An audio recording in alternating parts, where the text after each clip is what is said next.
to look at yourself and work out what category of person you fit into. Even your sleep patterns, for example, can be helpful indicators of what kind of methodology you should use.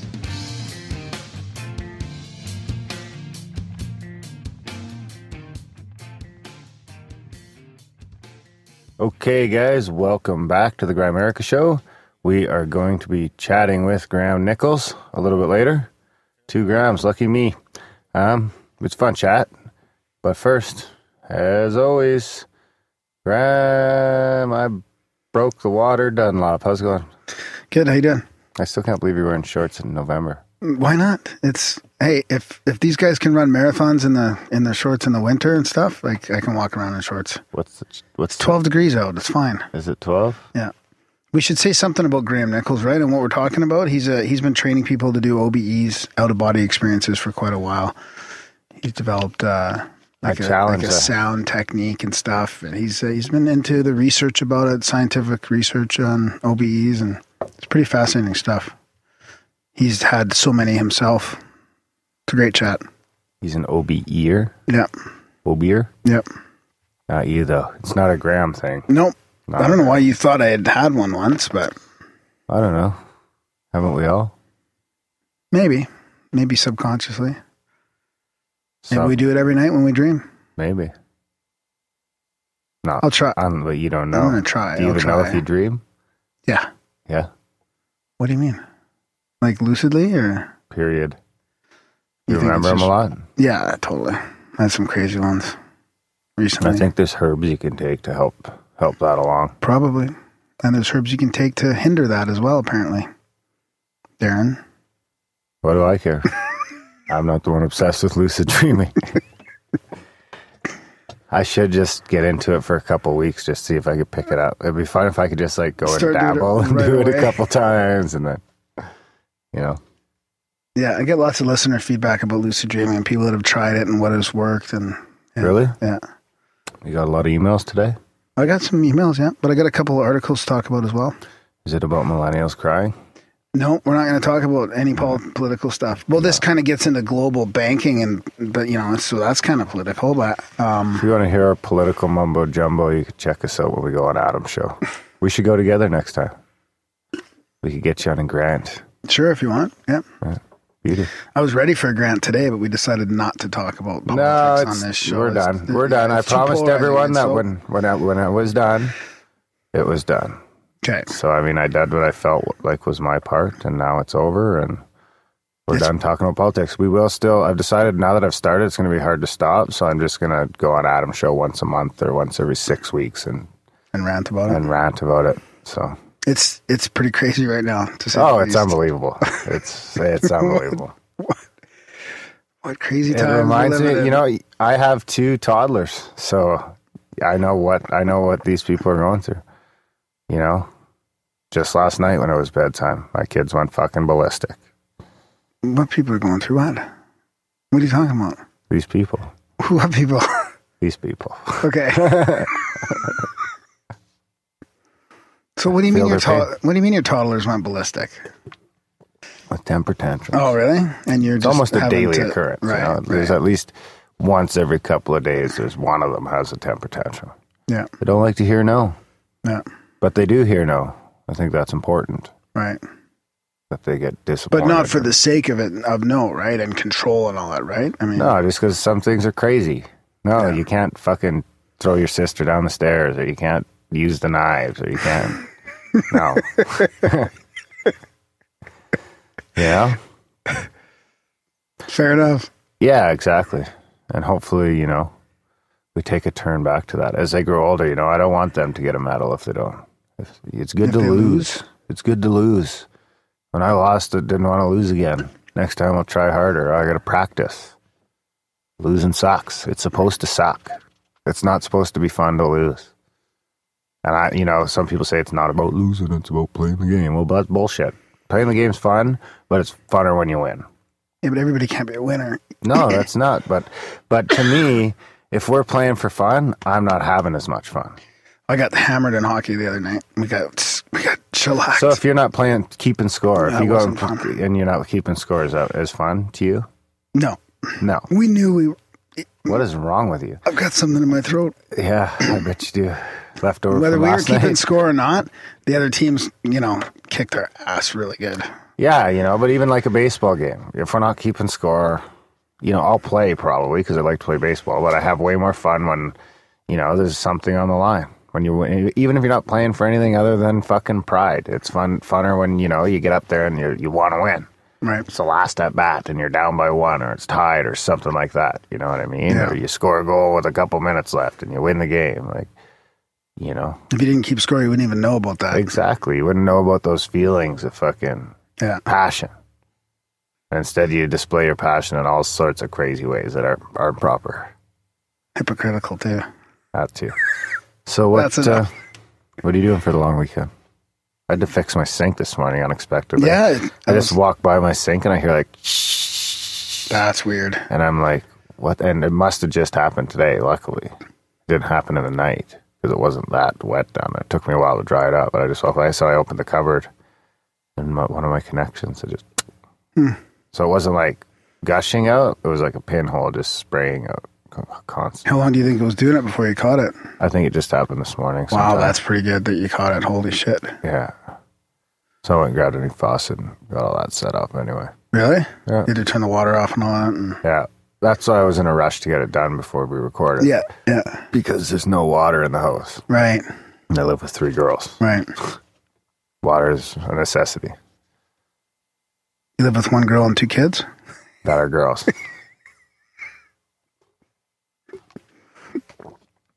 Women use a lot of water, Mom. Oh, yeah. A lot of toilet paper, and too. Drink a lot of water. Even drink a lot of water. It's crazy. Yeah. Maybe I should drink more. Yeah, probably. They drink a lot. Anywho, what do you got for me? Where should we go? So this here? Oh, he tries to sneak on it, Is it real or a dream? What does that even What is this? mean? What is this? Lucid dreaming? I don't have anything on lucid dreaming. You just said you had all sorts of stuff on No, lucid dreaming. I said normally I get them. I don't have anything ready for that. Oh. We were talking about it and a lot of people send them in. I don't have them all ready right here. Well, you said it like you did. Oh, sorry. Maybe I do if I just flip through I even some asked stuff if here. you... If I had emails and yeah, I didn't know you meant. Huh. I know. I could see how you could have got that confused. Oh, you know what? Actually, this is kind of a trip report. Yeah, well, going to do this instead.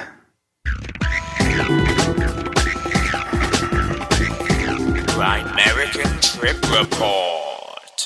I wasn't prepared for this. This is a bit of a long one, but I think it's kind of similar to, it's kind of got a thing about lucid dreaming as well in it. So, this is from Ashley. Dear Darren and Graham, or Graham and Darren, actually.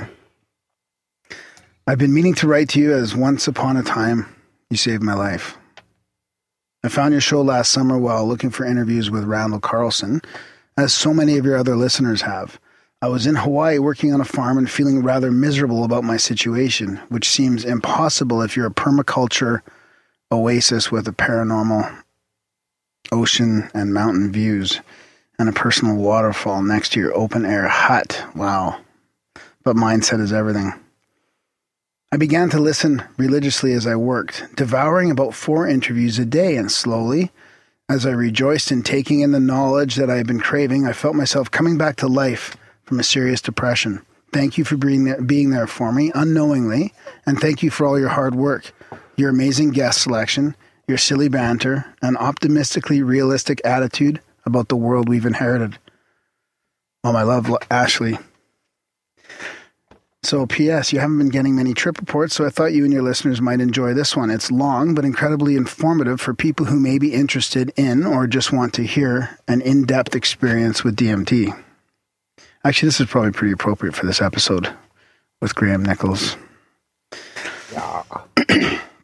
They say the third time is a charm. My first experience, I was 21 years old. DMT did not find me again for 2 years. Since then, I have listened to numerous accounts of friends and strangers. All reported their trip was indescribably life-altering, losing touch with their bodies completely, becoming the void, floating through space, without a body, with dual waves of darkness and love washing over the formless soul. Or meeting otherworldly beings. I was ready. I was waiting. In a double year of the nines, 27, and 2016, I knew transformation was coming. The date of confirmation was even July 2nd. That's 7/2/2016. Though liftoff was technically the 3rd. So an out-of-state cousin had been promising the event for some time, and I was grateful to see him unexpectedly at a family reunion. He brought a beautiful angel full of synchronicities, Miss Elizabeth Ashley. I'm Ashley Elizabeth, who wore a necklace made of snake bones, and I a necklace of cat bones. She regaled me with her recent and first space mission cat during bones? The day. I like that. Yeah. I should make a cat bone necklace after I win my battle. Sure. Out of the remains. I'll make it out of teeth. Yeah. And all your cats will be scared to cuddle with you. That's right. They're already scared now because I'm the enforcer. These fucking things are eating off the table. Oh, they drive me nuts. I'm constantly chasing these cats around. There's no point. You just lose. It's a losing battle. You just let them have the way. My new one is I soak them down. Yeah, sometimes my old cat used to just soak it up. He'd just be like, all right, I just soak it up. He would sit on candles and he would soak up the water. Yeah, crazy. Unbelievable. These fucking creatures. Now I've lost my spot. By design. Recent space mission. An exit of the body in the void with waves of fear and love. I knew my sitters for such a mission could not be more perfect. To prepare, I grounded myself to the earth near my cousin's garden, meditated silently. 108 breaths of deep gratitude and prayers for guidance and protection. When I was disturbed in the 90s by a car pulling up, asking if my cousin was inside, I had to laugh because life is full of interruptions. Finally ready, I returned to the group and put on a didgeridoo and shamanic drumming track. I wanted to ask if they had been afraid, but held back. I knew I had to go it alone and wipe the worry away myself. My cousin took me through the procedure. My heart raced. I inhaled. 1. The rainbow worms were back. 2. The world was an overpowering acid trip. 3. The tessellation began. 4. Geometric infinity enfolded the room. My cousin went to lay me down as I was about to hug him. Before I closed my eyes, I felt nauseous and thought, why would anyone do this? Then I was in a great space full of scintillating, tessellating geometric patterns. The creatures had triangular heads, but no discernible bodies. They seemed to blend with the surroundings. I was welcomed and suddenly had an overwhelming flash. I was here before, in a sense that was so profound I could not explain it. There confirmed my suspicion without words. Why would I come here if I already am here, I thought. Come closer. Look. They presented me with glittering objects of various sizes, like toys, that perpetually changed, warping in on themselves. We are playing a game. We are making the worlds. We are making reality. I opened my eyes. I was still in the room. I could sense people around me, but the room still moved and shifted.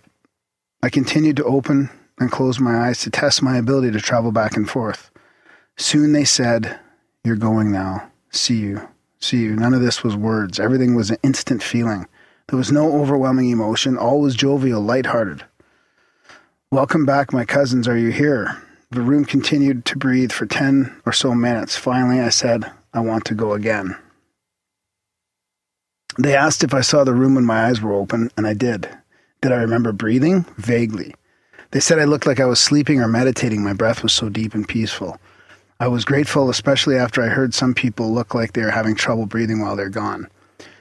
Strange anatomical side note, I had eaten a lot of dairy that day and was struggling with stomach gurgles and gas. I was very nervous about leaving and just releasing and relaxing and grossing people out. Self-conscious bodily function society here, even in the presence of very dear ones. When I returned to my body, I felt completely balanced. No gas, no uncomfortability, nothing. Every shred of fear and anxiety I had completely dissipated. The experience perplexed me, yet the strong déjà vu was reassuring. I had been there. I would be there again and again and again. I would never be there. No, I would never not be there. We discussed levels, the level of the tunnel, the level of space, the void, geometric patterns, beings. No one there had been with the beings. I also felt I had not completely separated from my body because I was able to return at will. I still had will and could seemingly control part of the adventure. I wanted to move past the realms of colors. I wanted to go into the void and space. I wasn't sure if the beings were a distraction as I had heard before, or whether I should be listening wholeheartedly. I decided I was going to experiment. Did I have enough conscious ability while in this other realm to move around on my own? Round 2. I would bring more awareness. 1. Big. I did feel a mild sensation of vibrating, as my cousin had shared that he once vibrated so hard he felt the room would fall apart before his body. The colors returned. 2. Vibration ceased. Intense breathing of inanimate objects began. At this point, I stopped hitting the pipe correctly, so I was only getting partial hits. Concentration can be difficult at this time. 3, 4, and 5. The room became a kaleidoscope of shimmering tubes and shapes. I laid back. I left my eyes open for a while, taking in this reality, which is powerfully beautiful yet nauseating, like I was on a cosmic, multidimensional boat in an undulating sea of energy. I couldn't quite handle in my present state of consciousness. I closed my eyes. There they were again, stunningly attention-grabbing. This time, they are cat-like creatures. Some designed, yet more rounded, less sharp, more separate from the whole background. They were dancing. I gazed out into the holes in the patterns where darkness lurks. I willed myself to leave, to shoot out into the void. I'm about to take off. No, come here, look, come see. A similar presentation occurs at the last time. We are having fun, we are dancing, we are playing games. It is not so serious, we are all having a good time. A cat figure moves off from the rest and begins a spectacular display that inserts both paws into its solar plexus and slowly pulls itself open, revealing an infinite spinning vortex of colorful patterns and surreal beauty. I was powerless not to gaze into the abyss. You are going soon. Oh? Yes, see you, I am back. I am giggling uncontrollably. Everything is so funny, so lighthearted, so silly. Welcome back. How are you? It was the same but different. Okay, I'm almost done here. One more paragraph. As I processed the experience, I came to the realization that I was mildly disappointed. Did I really leave my body? I certainly went somewhere, but I could move back and forth at will. Nothing felt earth-shattering. I knew it all already. Maybe because I already see the world as a grand mystery, that we're sophomoric humans, know nothing, and I accept being open to infinite possibilities. Anything that can happen, can happen. Everything you can imagine is, and more. We are the gum on nothing's shoes, and we are swallowing entire universes every split second. The third time screamed that strange wisdom into the depths of my soul. I am all, I am nothing. I am here, I am everywhere. I am nowhere, I am nowhere. I wanted guidance, a message, something profound after all these years of research and build-up.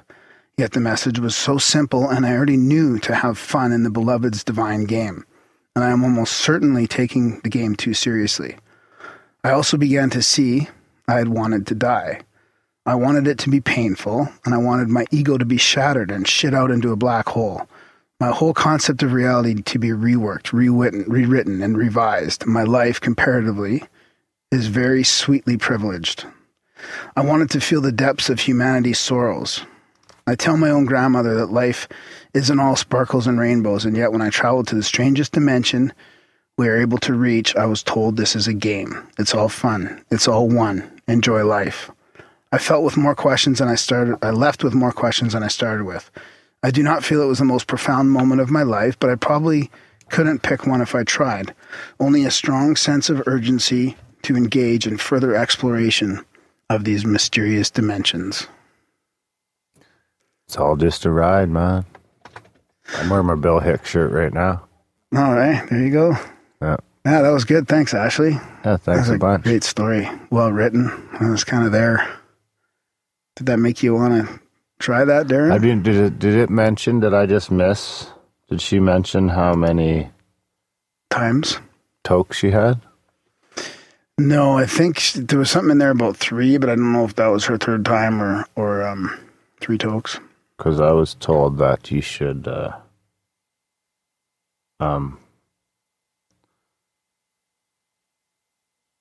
you should what? Try and get 3 in. Take a toke, take a toke, take a toke. Yeah. Try and get 3 in before you black out. Yeah. Yeah, kind of like a heroic dose, right? Instead of just... That's right. Yeah. But, yeah, a little inspiration in case I ever decide to take the plunge. Yeah, I'm looking forward to hearing your trip report one of these days. One day. I still have a couple in the bag. Mm-hmm.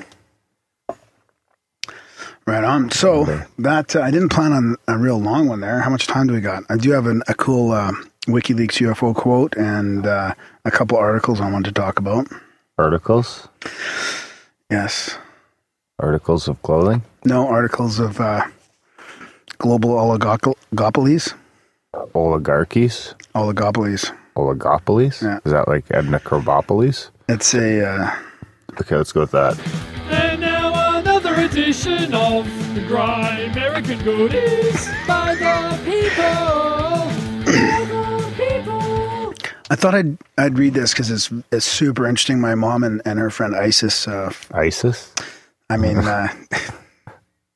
Iris. Your mom's friends with ISIS? Iris sent it to me. That is not a good thing. And this is from Bullion Bulls Canada. And it's called The Death of Competition, Oligopolies Unmasked. So they're talking about this research into monopolies, but it goes beyond that. Now they're calling it oligopolies. So the source of this data for this commentary is some groundbreaking research by a trio of Swiss researchers. The size of the research project alone is impressive. A database of 37 million economic actors, both physical people and firms located in 194 countries. So this research is truly global in scope.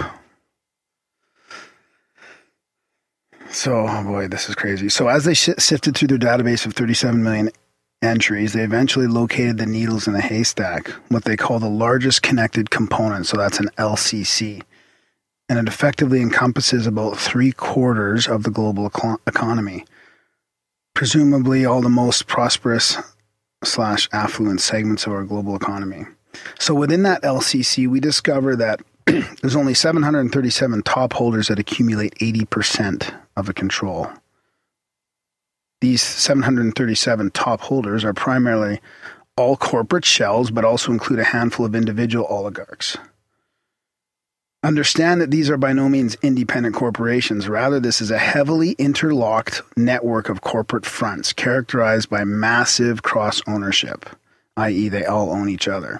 Thus, when the researchers refer to the 737 corporate entities, which effectively control roughly 80% of the global economy, what they are actually referring to is a handful of clusters within this collection of 737 fronts, the oligopolies.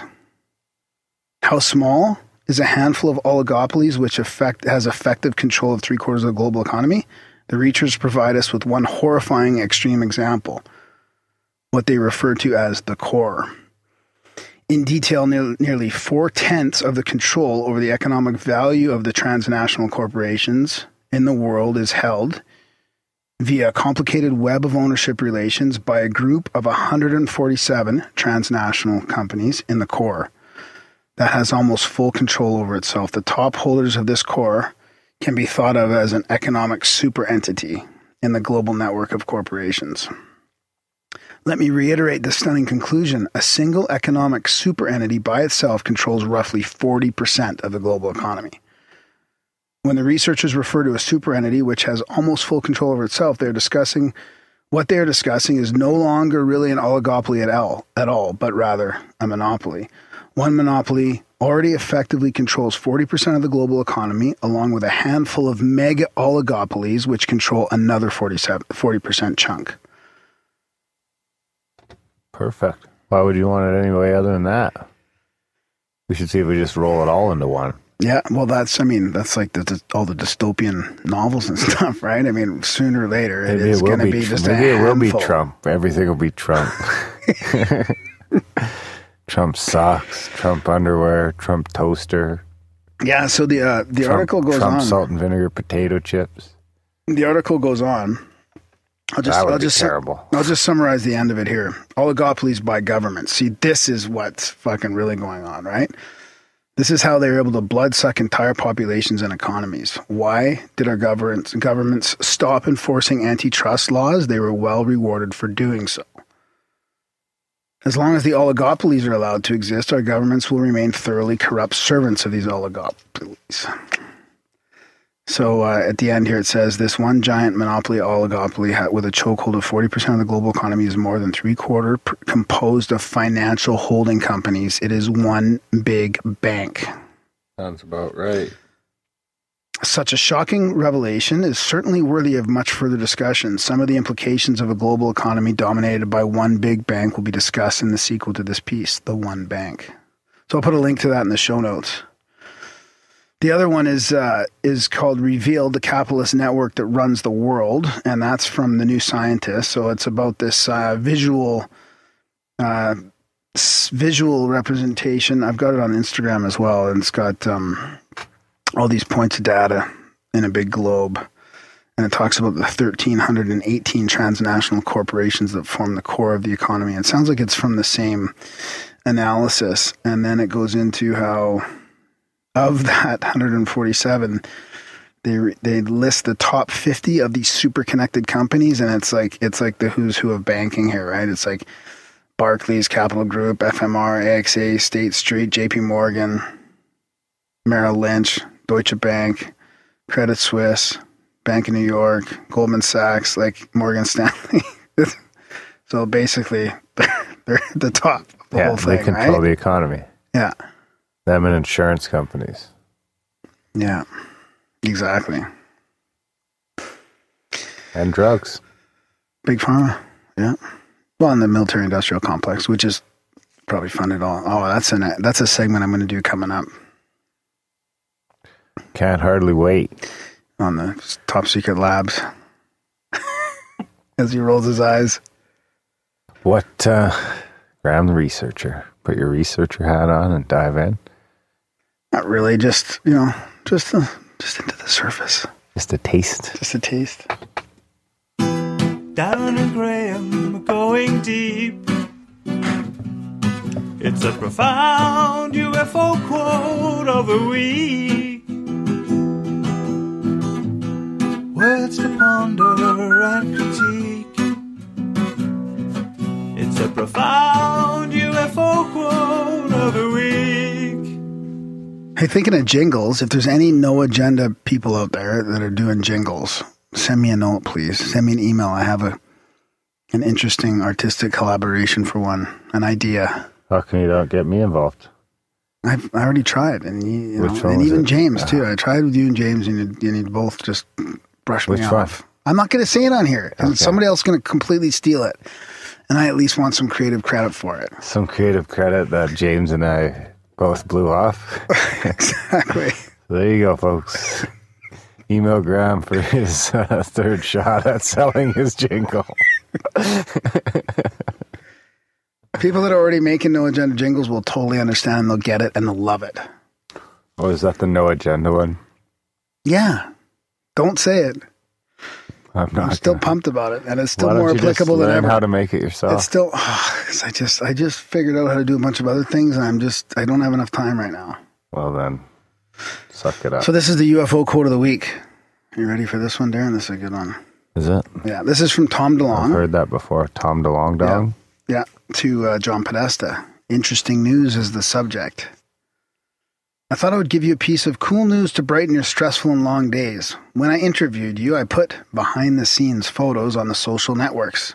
Ambiguous ones. Well, I just announced my project, and the pre-orders of the novels went up. And kids are mining the internet asking me for info whatsoever that John Podesta says in the book. And then he puts a link in there to the Rolling Stone article. Ha! They don't know yet where you exist in this secret machines universe. We launched the story with New York Times with Doc Trailer in a week. And they already look to you in a leadership role they can trust and care almost only about your voice in this. That's hard to do. Getting young adults to like you, especially at your level in DC. Don't lose that. I will brand you much more when this all comes out as a man the youth can trust and rely on. Not that you care, but I do. They do.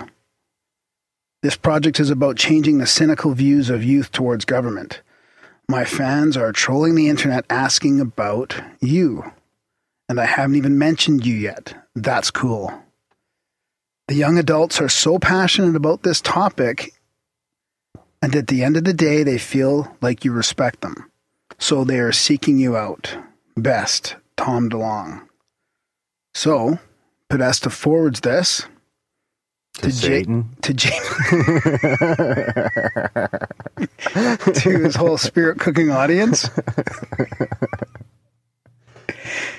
to Jay Palmieri at HillaryClinton.com. This would be probably to the private server in the bathroom. And it says, our secret plan. Bingo bango. Tom DeLong's secret plan? I don't know. John's secret plan. Oh. I sense that this is like part of the control mechanism of the UFO disclosure is he's just he's a total shill. No, he's a total shill. He's controlling the whole thing. It's all part of all these little dribs and drabs and getting the disclosure community out there is just like on purpose. Probably. They don't even take it seriously. He's probably just trying to catch wind if there isn't. Yeah, they're monitoring the whole fucking thing or something.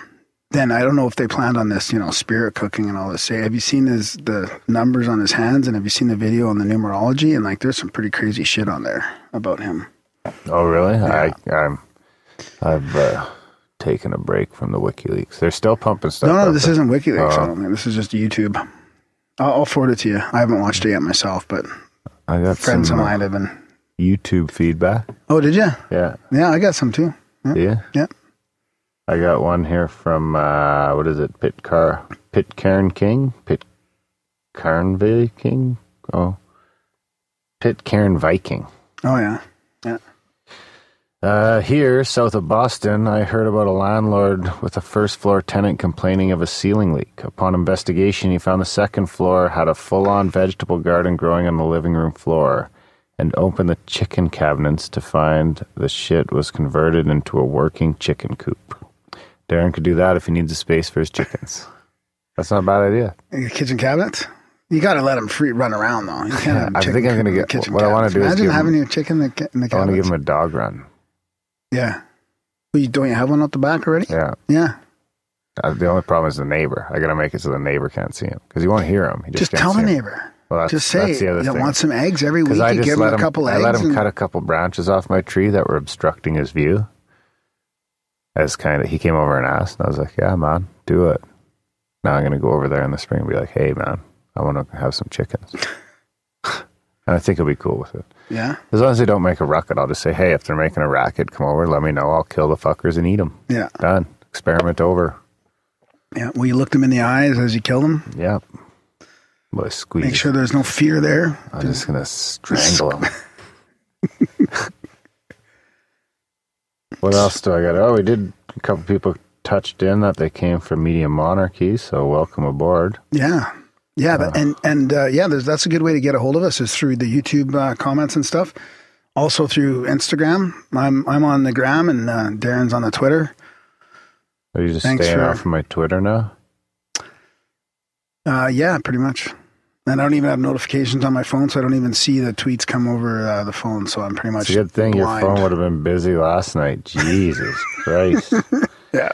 Here we go. I think that was the most I've ever had. Almost 200 notifications while I slept. None of them involved me. I was just caught up in a crazy conversation. Yeah. Actually, it was almost like social warfare. Yeah.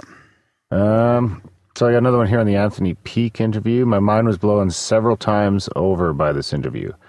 Partway through the video, I found myself wondering about the brains of schizophrenics. Is their reality filtering system different from that of a normal quotations person? Are they perceiving things that we usually filter out? If so, then that puts schizophrenics in a whole new light. They're not really crazy. They're actually seeing and experiencing more than most of us do. I've had a lot of waking dreams, hypnagogic or hypnagompic. Hypnopompic? I don't even know what either of those hypnagogic is like. That's when you're half awake. I think that's when you're falling asleep, and the other one is when you're waking up. Yeah. Hypnopompic is when you're waking up. I think so, yeah. A waking life. That seemed every bit as real and detailed as my daily reality, and I've always had the feeling that the people in these waking dreams were actually sentient beings or incarnated consciousness, not hallucinations. Maybe it's similar to what schizophrenics experience all the time, or what people on DMT, mushrooms, ayahuasca, etc. experience. Nothing new in what I'm saying, I know, just thinking out loud. Well, thanks for thinking out loud, Secret Treasure Path. Did you read my response? No? I'm not reading your response, no. Thanks, team player. What, you want to read your response? No, it's okay. We want to read what you wrote on the show? No, it's okay. Okay. That's it. And we got some good feedback on the jingles. Right on. That's it. Yeah, you got anything else? You have time for maybe one more? I got a couple. I should actually fucking ask for some money first. Yeah, well, there isn't any advertisements to do or anything. Our only advertisement is us begging for cash. You know, someone made a comment the other day about they'd rather have an ad than sponsored content, but I don't know what they meant by sponsored content.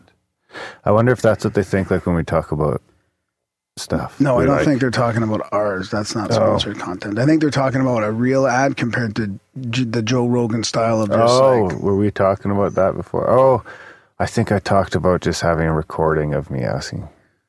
Oh, yeah, but we said no. And we said, no, it's better just do it. So anyway, send us some support. We don't do ads. We don't do commercials. We do all this for free. We're almost at 200. We're only 4 episodes away from 200. Yeah. So it's like 400 hours. That's like 80 days? No. Yeah. Yeah, if you find value in the show, then it would help pay our bills for sure. We have way more bills than we planned on it. And more bills. And stuff breaks. Cords break. It's always something. Always something. Yeah. And, yeah. So help us out there. If you check out grimerica.ca/support, there's a bunch of different options there, anywhere from $1 to $30 a month, or the option to enter your own one-time donation amount. Yeah, you can always send like $5 a month is the most popular. Like really, that's the best one. If everyone gave us $1 a show, it'd be amazing. Yeah. If everyone gave us 25 cents a show, that would be amazing. Yeah.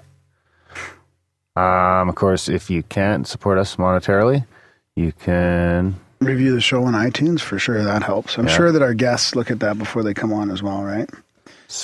You can send in actually guest recommendations, and a lot of times we already have them on the list, and that just sort of propels us towards that guest. And sometimes we don't have them on the list, and we listen to the listeners and we get them on. Yeah, and then there's of course if you want some Grimerica swag. Head over to grimerica.ca/swag. That's going to redirect you to our Redbubble store. So we make a couple bucks off anything you grab there. If you need some shirts or stickers or anything like that, tell your friends about the show. That's really, if you don't have any money, that's the best way you can help us. Is review the show right now, and then tell some people or tweet it out or share it on Facebook or wherever you can. Yeah, because we don't have any marketing plan. I mean, just Instagram money. And Twitter and we don't have it. Yeah, that's it. And we're just two dudes. Yeah. 2 dudes in a garage, and winter is coming. Yeah. I'm surprised not here yet. You will not be wearing shorts to the studio in a month. I promise you that. Anyway, help support our value for value model. We took the vow of poverty a couple years ago. No portals and sponsorship. And we're going to stand by it. So help us regret it less. Yeah. Anyway, all that stuff. So what else did you have? You had one more thing? Well, I got a whole whack of little mini synchros, and that doesn't even include ones from my sister and Mike that I'm waiting for. Waiting for? Yeah. Well, they've told me about them, but I don't want to just. I want to get it in writing. Yeah, because you'll just wreck it. I'll just wreck it if I try and do it from memory. Finally. Graham is an all-in. Oh, come on. You don't have to slip that one in every time. You know what? It's the one on the corner there. Graham with synchronicities all over the web. And Aaron is skeptical. You know, I wonder how Gitmo is. This is still my favorite jingle. Yeah, that's a pretty good one, eh? Email us, buddy. I just lost it. Shoot us an email. Let us know you're okay. Wow, I just lost it. Unbelievable. Lost what? My synchro? Yeah. The one I was going to do. I mean, I got lots here to choose from. So. Okay.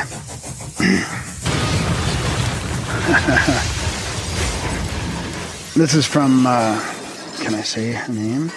This is from Mary Beth. She says, hey, guys. Don't say last names. You have a fan down here in Tampa, Florida. I like how you approach such heavy topics with levity.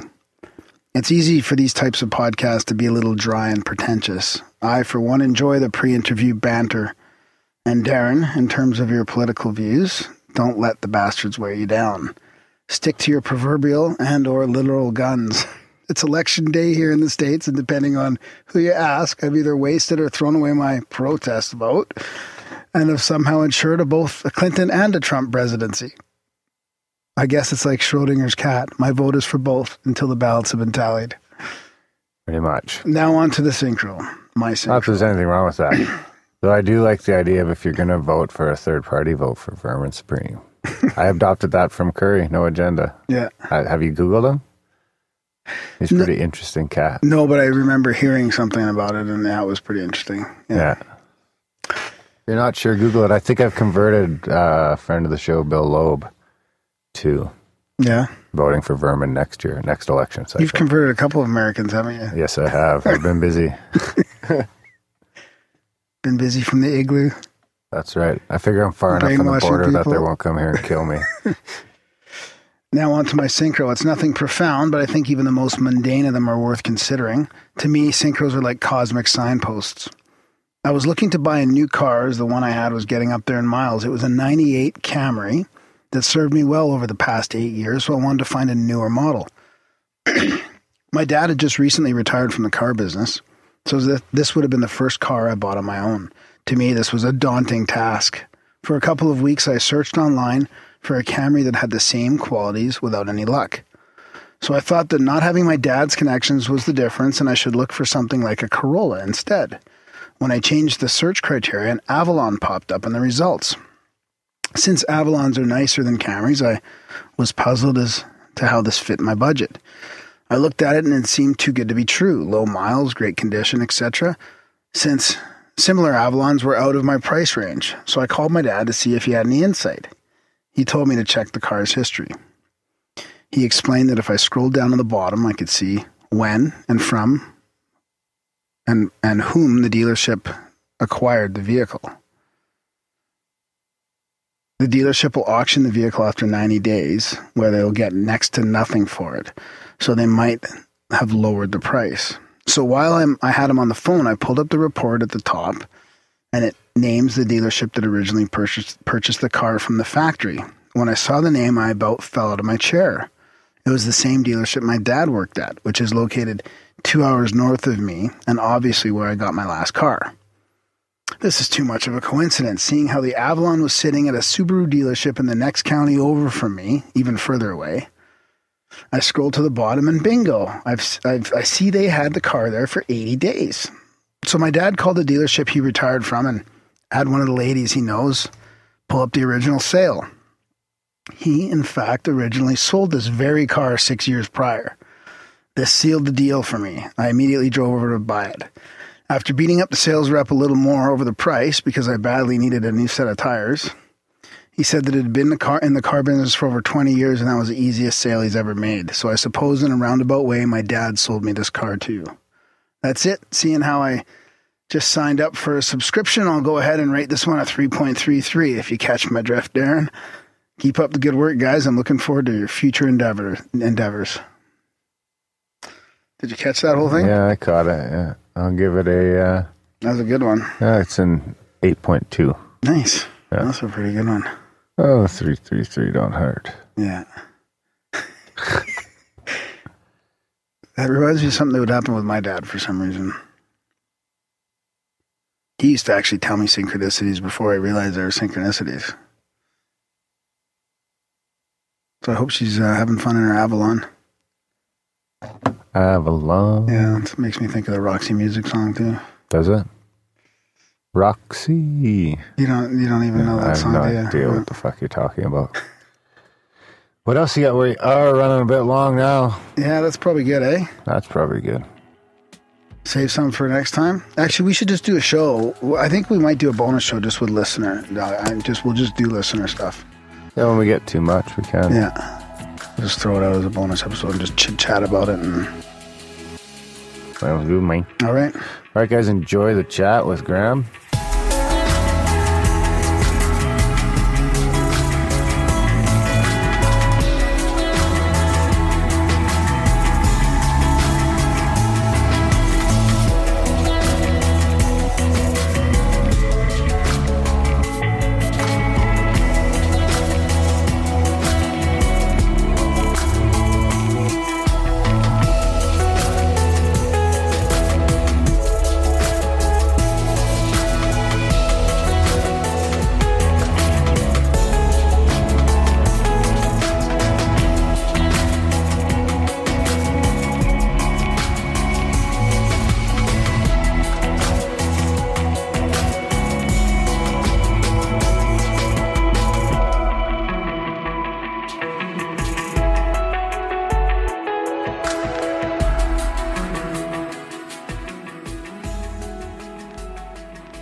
Tonight in Grimerica, we've got Graham Nicholls with us. He's been training people how to have out-of-body experiences. He's been researching it and exploring this topic for decades, and it's something that we've been talking about lots on the show lately.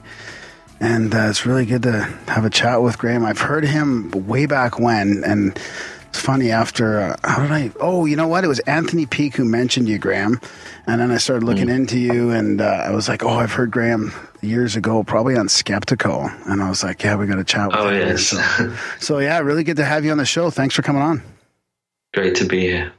Yeah, it's a fascinating topic, especially when to me, it's an important part of this whole sort of consciousness research that like the guys that Alex at Skeptical talks about, and we talk about it lots here.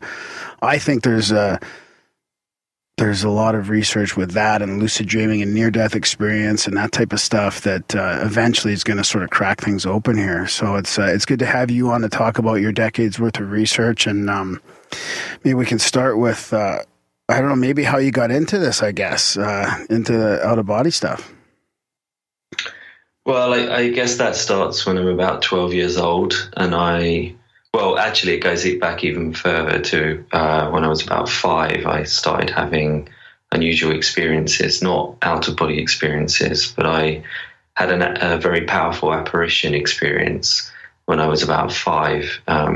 Saw this large figure that was filling the whole of the doorway in the apartment block that I grew up in. And it really terrified me as a child, seeing this figure, but it kind of opened me up to the possibilities that there might be more going on. And then when I was around 12, I had a few very fleeting out-of-body experiences that lasted only a few seconds, which is quite classic. A lot of people, their very early experiences don't last very long. So I had those experiences, and then a little while after that, I came across the concept of out-of-body experiences. So I went out and I managed to find a book on the scientific research into out-of-body experiences by a parapsychologist called Janet Lee Mitchell. And then I basically spent the next 6 months trying to induce an experience intentionally. And after 6 months, had pretty much at the point I was giving up on doing it, I had this experience where I was laying there and I felt this intense surge of energy go through my body. It was almost like being hit by lightning, but with no pain. A very positive experience, but very, very intense energy. And it threw me up into the air in the experience. And I was looking down at my physical body, and I floated there, not able to move very much, but I floated there for about 2 minutes, something like that. And then I came back to my body, and that was really the floodgates, the beginning of the whole journey for me. Wow. So just explain the out-of-body experience a little in detail a little bit for people that really maybe haven't heard of it. I'm sure most people have, but is it the same as astral travel? Like you're basically, how would you describe it in your words? Like your energy, your soul is leaving your body. You can go to other places and then return.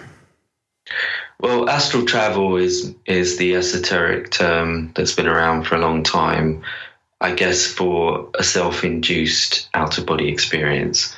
I'd say an out-of-body experience is just a description of what happens.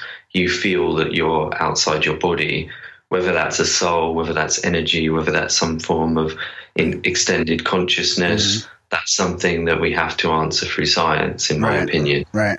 When it comes to how we experience it, how it feels to us, it feels that we're leaving our body, sometimes in some form of energy body, but that's actually not as common as many people believe. Around 40% of people experience more of something like a ball of energy or a point of awareness in space. The body is not always present, and I think that's a lot to do with the person's sense of self and how much they've anchored themselves in this idea of being a physical body. That seems to diminish over time as they have experiences more, and that's been the experience with me over time.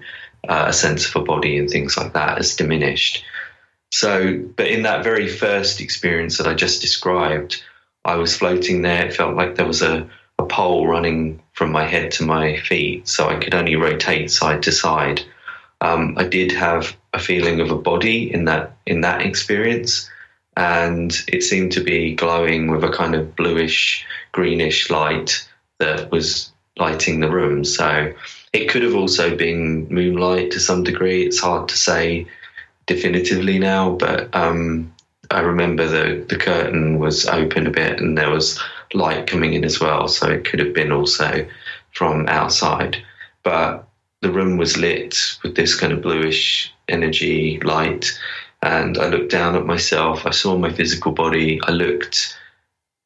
It looked like me, but it was like looking at a photograph, in the same way you can look at a photograph and say, that's me, I can see it's me, but you don't think that, I don't know, if you cut that photograph in half, you're going to kill yourself. You know that there's a difference between the photograph and you. Mm-hmm. And it was a bit like that. I was looking at this form laying underneath me, but I didn't believe it to be me at a core level.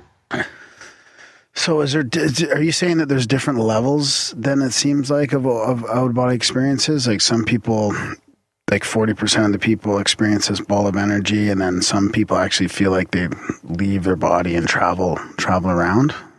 Well, you still feel like you leave your body and travel around, but what I'm saying is I think that possibly a lot of the decoration, if you like, a lot of the details of how the experience might appear is probably self-generated.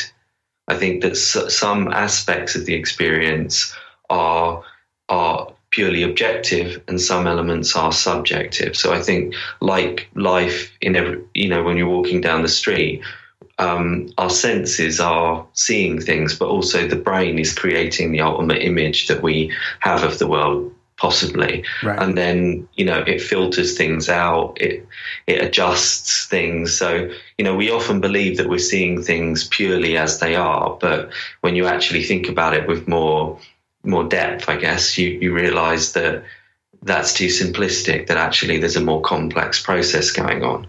I think the out-of-body experience is no different. The sense of having a body, I think, is often simply because we're used to having a body. So I think as the experience becomes more familiar to us, more known to us, then that sense of being anchored to the physical body or needing to identify with a particular form or having arms and legs and all that kind of thing tends to become less important. But other people simply go straight to having this experience of being a non-physical shaped thing, like a sphere or a point of awareness. So I think what that suggests is that maybe we're dealing with an extended consciousness rather than kind of soul that's a bit like a Russian doll that pops out and goes off somewhere. I think that's a very simplistic, outdated idea of what's going on. Oh, I see what you mean now. Okay, I get it. It's more like going into the holodeck. Possibly. But it almost seems like nowadays it's all just that. So would that make that like, because I mean, I sometimes tend to lean towards it all kind of being a simulation, a simulation or a hologram already. So would that make it like a hologram within a hologram, or where do you, I guess you'd have to kind of have the same sort of ideas I would have about reality in general to kind of go down that hole. Well, I just follow the data. I follow the science wherever it leads. So if I see good evidence that it's a hologram or that it's a simulation, then that's the direction I'll go. At the moment, I think the science on out-of-body experiences is at such a basic level because it hasn't really been delved into in enough depth at this point that I think we can't really say one way or the other. But what we can look at is the phenomenology of the experience, whether people see in a particular way. I mean, I'm doing research at the moment into the visual perception within out-of-body experiences. Is it exactly the same as physical vision? It clearly isn't when you look into the research. There are differences. Sometimes it does look the same in terms of, the colours, the depth of field, all of that kind of thing. But at other times, my experiences, for example, have been more like I'm looking through a coloured filter. It might look bluish grey, or it might look green and yellow, or things like that. So what does that mean? Is that a clue to what might be going on? There's lots of interesting avenues that have never been looked into, I think, with this area. Wow. So how much of your own experience are you able to bring into your scientific research? Like, because you've had quite a few experiences yourself. Some people say more than anybody. I don't know about more than anybody, but I've had them consistently since I was 12 years old. Yeah. And I worked it out. It's that it must be more than 1,000. Getting up into the, 1,000 plus sort of level.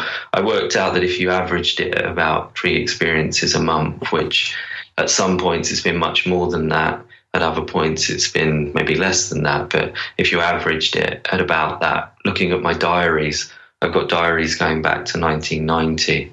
So if you do the maths and, work out three experiences per month over that time scale, it comes out to quite a lot.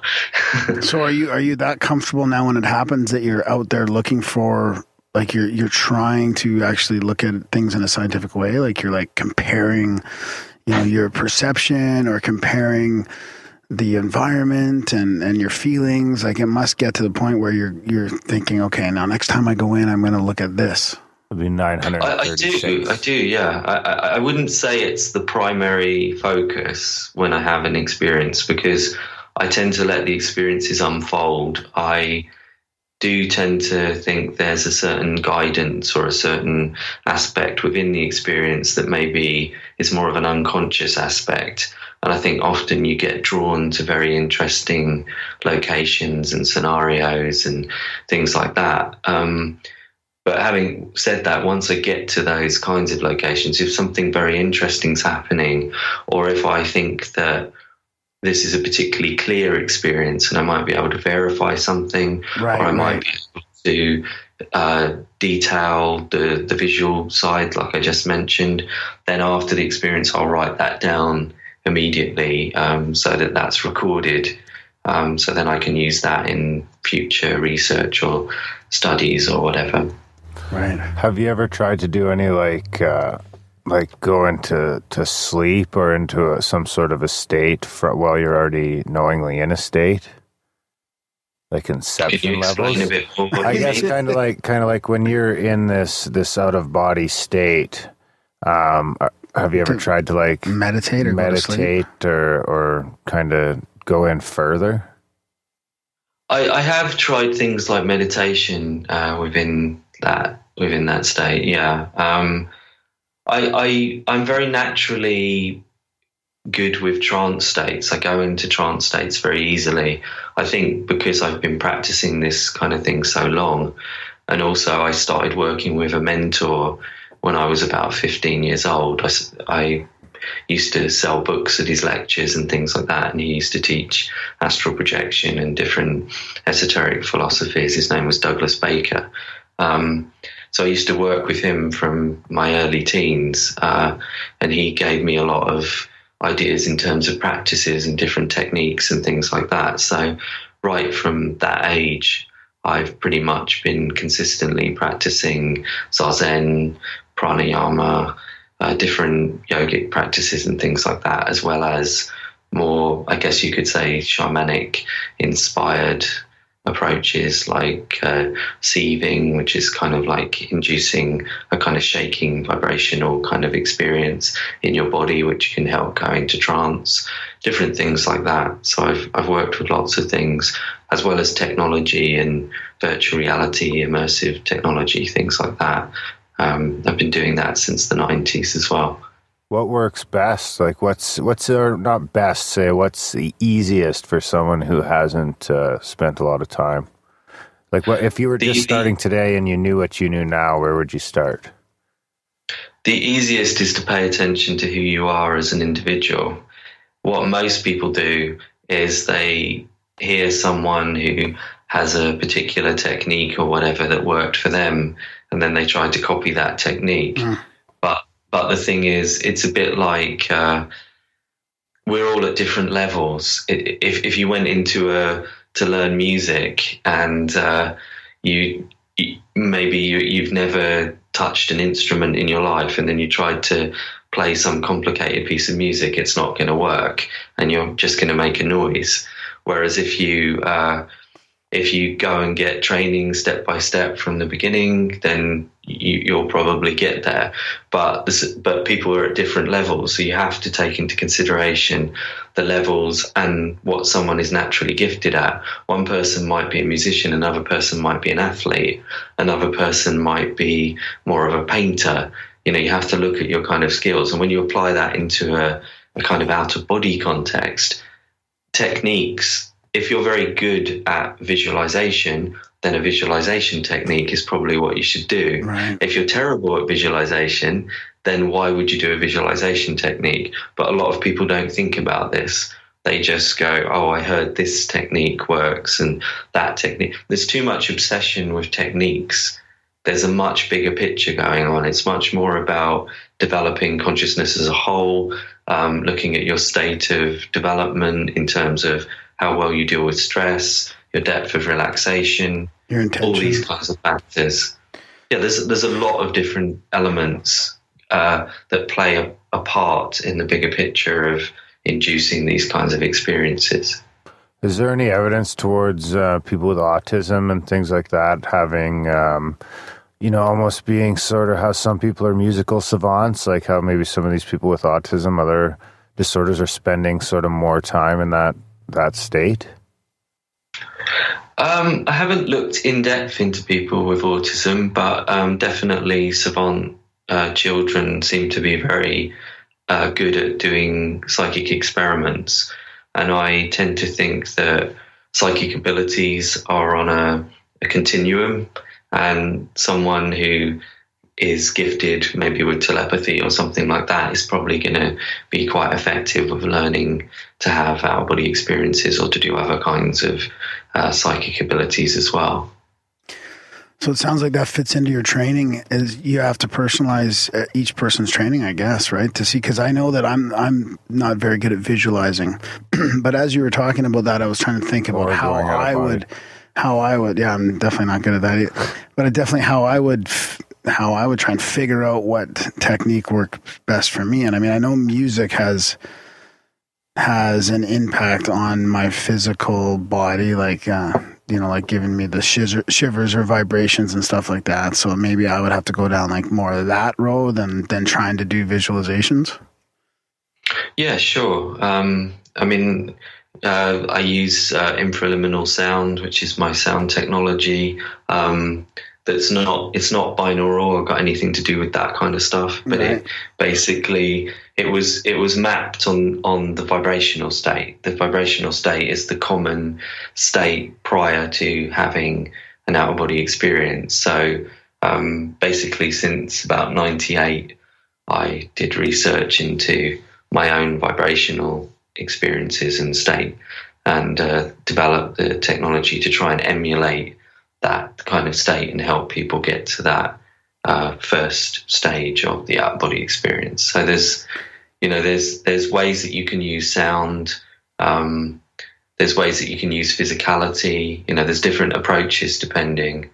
My book details navigating the out of body experience. The second book I wrote details a lot of the techniques and overall approach and how to profile yourself, how to look at yourself and work out what category of person you fit into. Even your sleep patterns, for example, can be helpful indicators of what kind of methodology you should use. Wow. So if I do have this moment where I have all these vibrations come over me, like sometimes music does it to me, sometimes just nature, sometimes exercise, can I utilize that vibrational state to try and go out of body, even if I'm not in some sort of meditative or like a room in the bed? Like, have you ever gone out of body? No, I haven't. Never, not once in your life? No, I don't think so. Oh, that's so sad. Well, yeah, I think you can utilize it, and I think you mentioned sort of exercise and things like that, and that's actually quite a common way that it can take place. Some form of exhaustion.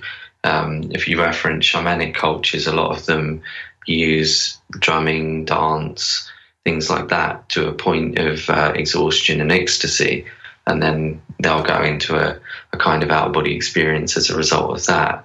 And I think that's a clue towards what can be utilized in a more maybe less elaborate, less ritualistic type environment. So yeah, I definitely think that could be utilized. You just have to find the right angle and the right approach, and then add in other factors in your day-to-day life.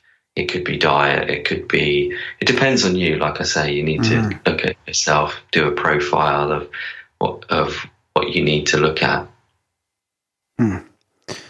So let's talk about the evidence a little bit then. You're big on the scientific part of it.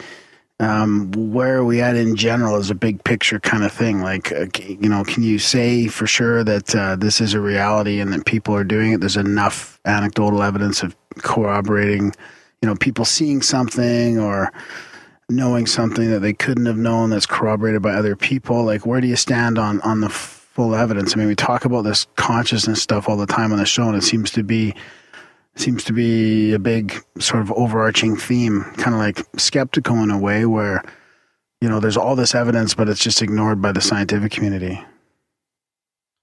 Sure, yeah. Well, it's not ignored by the scientific community. I'd say it's ignored by the mainstream of the scientific community. Right, yeah, sorry, that's a good point. I think the people in the field of parapsychology who are actually the people studying this, which is the area I'm moving into more and more. Right.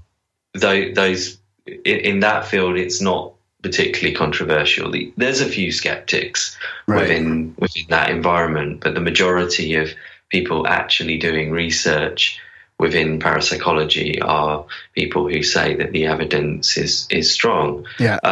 When it comes to out of body experiences, unfortunately, a lot of it is anecdotal, or at least case studies. I do think there's a distinction. I wrote a chapter in a recent collaborative book where I made a distinction between the two because they're often lumped together. And actually, I think if you have a contemporary account that's verified by the people who were there at the same time and the details were written down at the time, I think that's a case study. That's not an anecdote. An anecdote is when it's just repeated by word of mouth and over time. And I think skeptics have kind of been a bit dishonest with creating that image of anything that is not in a laboratory is an anecdote. That's a good point. I don't think that's true at all. Well, by that definition, our entire understanding of the solar system is anecdotal. Sure, yeah. And the problem is, especially with near-death experiences, there's no way you could test that in a laboratory. So if they put that definition forward as the only valid one, then that means we can never examine near-death experiences in any meaningful way. Yeah. So I think we have to reject the idea that a case study is the same as an anecdote. So that's the first point to put forward. And I think within my work, I have examples of what I would call case studies, experiences that were documented at the time they took place and were verified, and the witnesses who were there verify what took place. Right. The most famous one in my case, and the most powerful one, I think, and probably quite a unique experience in the literature, would be the Soho bombing experience that I had in 1999, because it was unique in many ways. The out-of-body experience took place with 4 other people in the room while the out-of-body experience was happening. That was the first point that was quite unique about it. The second point was I described everything that I saw immediately after the out-of-body experience to everyone who was there. The third point was that it was precognitive. So I described that I believed that there was going to be a bombing in Soho on Old Compton Street. I didn't know when, but then as it turned out, it happened 5 days after the actual out-of-body experience. So that's a powerful case, because all the details were written down within 2 hours of the out-of-body experience, and multiple witnesses confirmed what I saw. So that's I think that goes down in terms of very difficult to dismiss in terms of types of experience like that. Mm-hmm. That's the experience Anthony was telling us about. Yeah, that's crazy. Yeah. So have you had anything else? Have you had anything else like to that scale that maybe you don't have quite as much evidence for? Well, I've had various other verified experiences. Yeah, they're not to that scale. I mean, that's probably pretty much a once in a lifetime type experience, I would imagine. Although I did have a precognitive experience of the 7/7 bombing as well, an out of body precognitive experience. But unfortunately, there were no witnesses to that particular out of body experience. But more recently, I've had experiences of going to locations around Tallinn, where I now live, and then being able to verify things. One example a few years ago was seeing the fir tree being hoisted into position for the Christmas market that happens in the main square, and then being able to go there, and my partner backing me up, that we could verify that that it was happening at that particular moment. So everything that I saw was confirmed within minutes of the experience.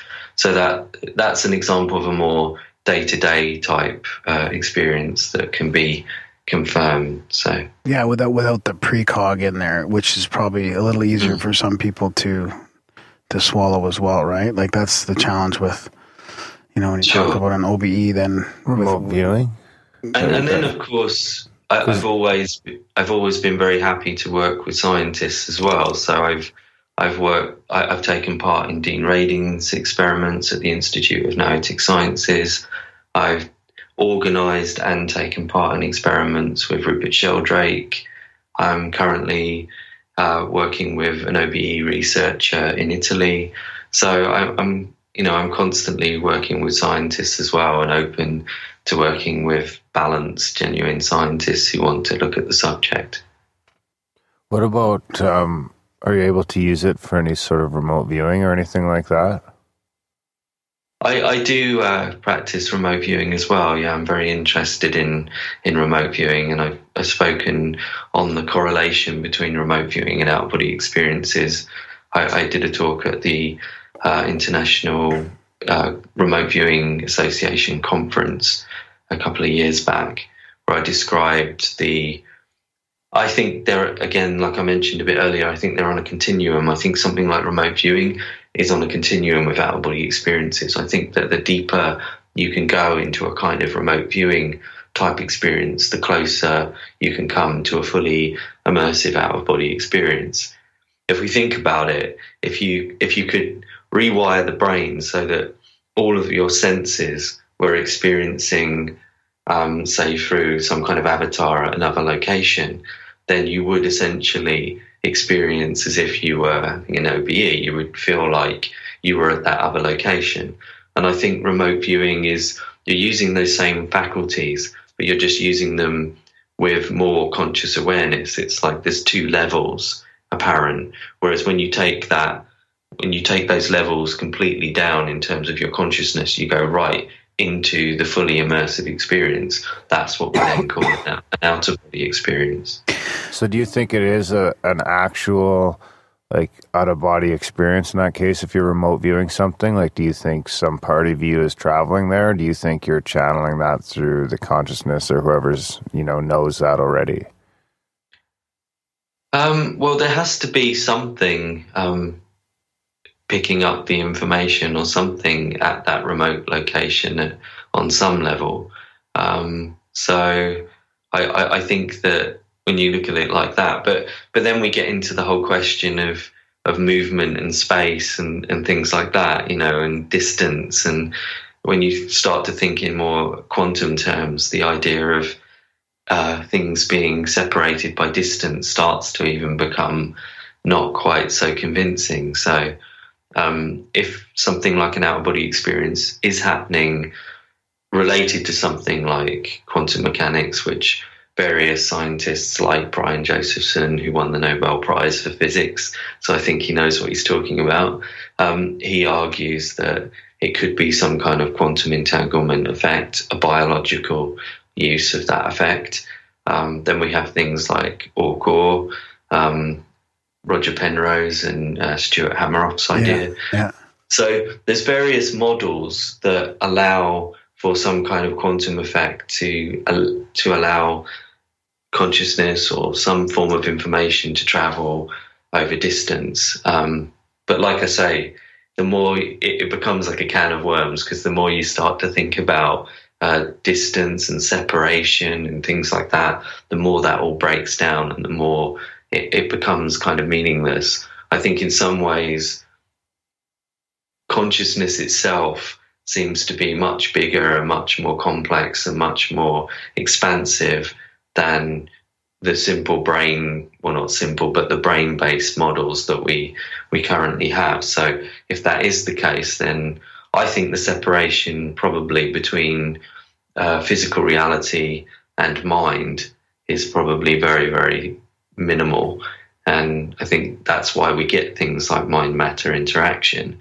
When I was at the Institute of Noetic Sciences and I did the experiment with Dean Radin, the experiment I took part in was trying to affect the double slit experiment, the famous quantum double slit experiment through an interferometer. In that experiment, you're trying to affect things on a quantum level. When I got the results afterwards, Dean told me that basically everyone, that there'd been 11 people through the experiment, including me, and all of them, including me, had positive results in the predicted direction. So far, 11 people had all seemingly been able to affect a quantum double slit experiment purely using psychic ability. So, when you start to think like, what are the implications of that? It's quite huge. And on a side note with that as well, when I was doing that particular experiment, I started to have huge vibrational state. It was like I was going to go into an out-of-body experience. What while it was actually happening. And I had to kind of control myself and try to hold it back because I was trying to do this experiment. And then I remember his assistant opening you're in a kind of steel room, which is electromagnetically shielded to do the experiment. So when she opened the door, she said that it was like a sauna in there. There was this intense heat. And also another man who was sitting opposite, he also felt this intense heat come out of the room. I was boiling. I was sweating. It was like a furnace in there. But yeah, there was no temperature change registered on any of the instruments. So again, another interesting phenomena that took place related to this kind of thing. Wow. Did you have to, it must have crossed your mind to let yourself go? I mean, would you have, not ruined the experiment, but had to do it over, but it would be interesting to see going OBE while doing the double split experiment, you could have went through the slits. Close-up view. You could have went through both slits at the same time. Yeah.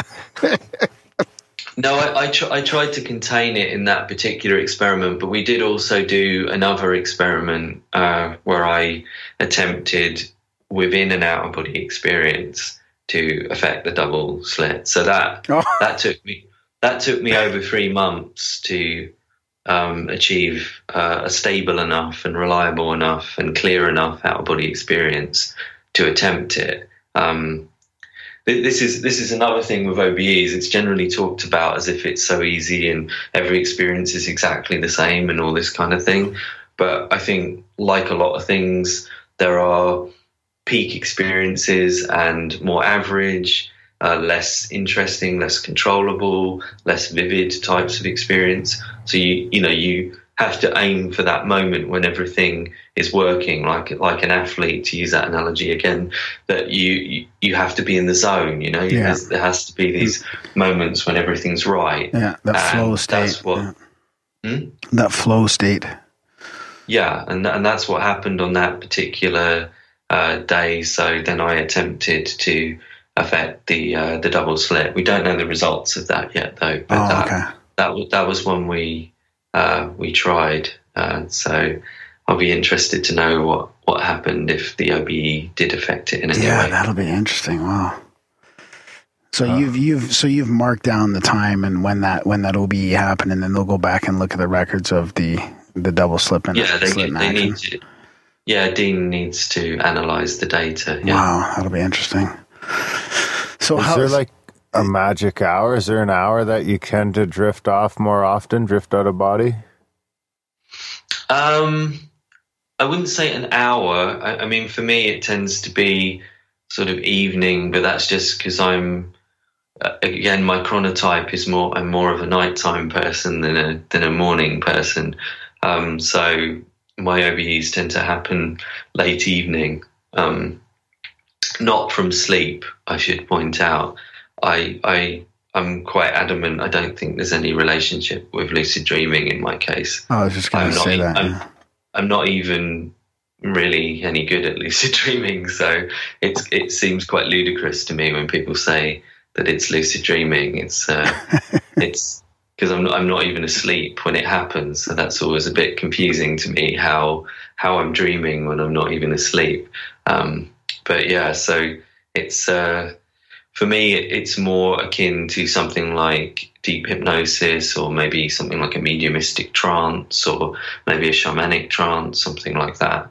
That would be how I would describe it. It reminded me of lucid dreaming, though, when you were talking about how slippery the experience is and how it's hard to keep it there. Like, it reminds me of what it's like trying to keep lucidity within a dream. And then I was going to ask you about, the parallels with different states, like whether it's a psychedelic state or a near-death experience or lucid dreaming. Do you feel like these are all sort of closely related as far as like sort of extended consciousness and different levels of it?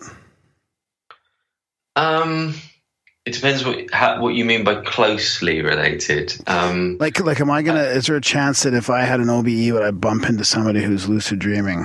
You know, that kind of thing.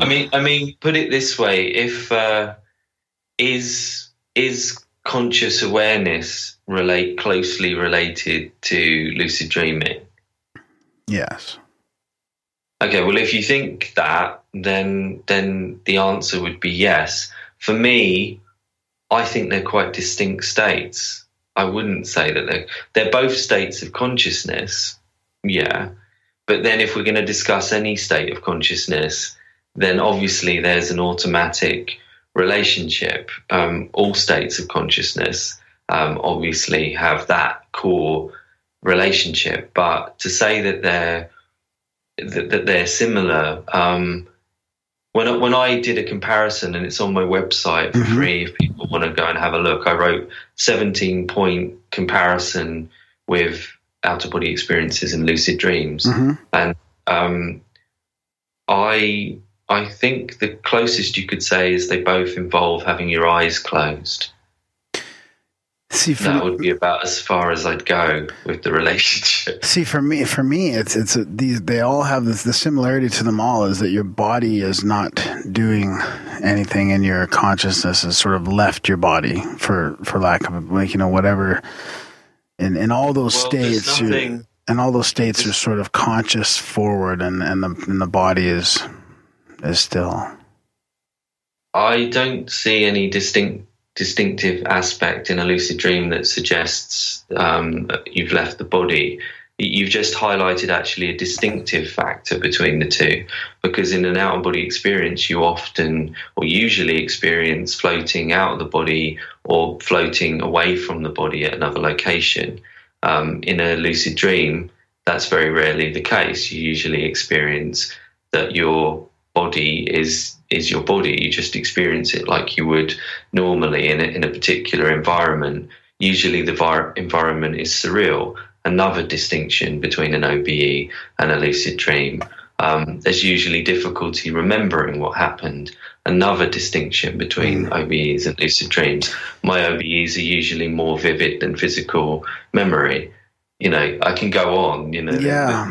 It's almost every aspect that we highlight about a lucid dream is actually almost the opposite for an out-of-body experience. Except that you can hear these overlapping things in a lucid dream where you might have a precog event, or you might see something in the I've heard those those stories of lucid dreams where people can see things that are in sort of reality and then confirm them later, or have those sort of similar precog. So I agree with what you're saying. I understand that. Is there a state of awareness you haven't heard that described in?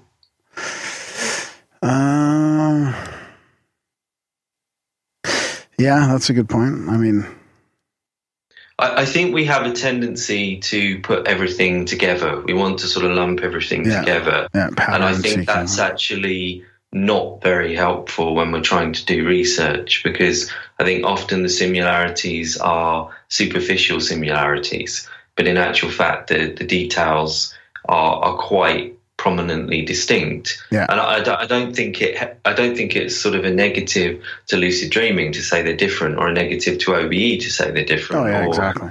Or to say there's a difference between dimethyltryptamine and a near-death experience, because there clearly are distinctions again, but because there's sometimes a tunnel or sometimes a feeling of floating or something, then we say, oh, well, it must be DMT in the brain. But I remember when I was doing research in the 90s, the drug at the time that was focused on related to OBEs was ketamine.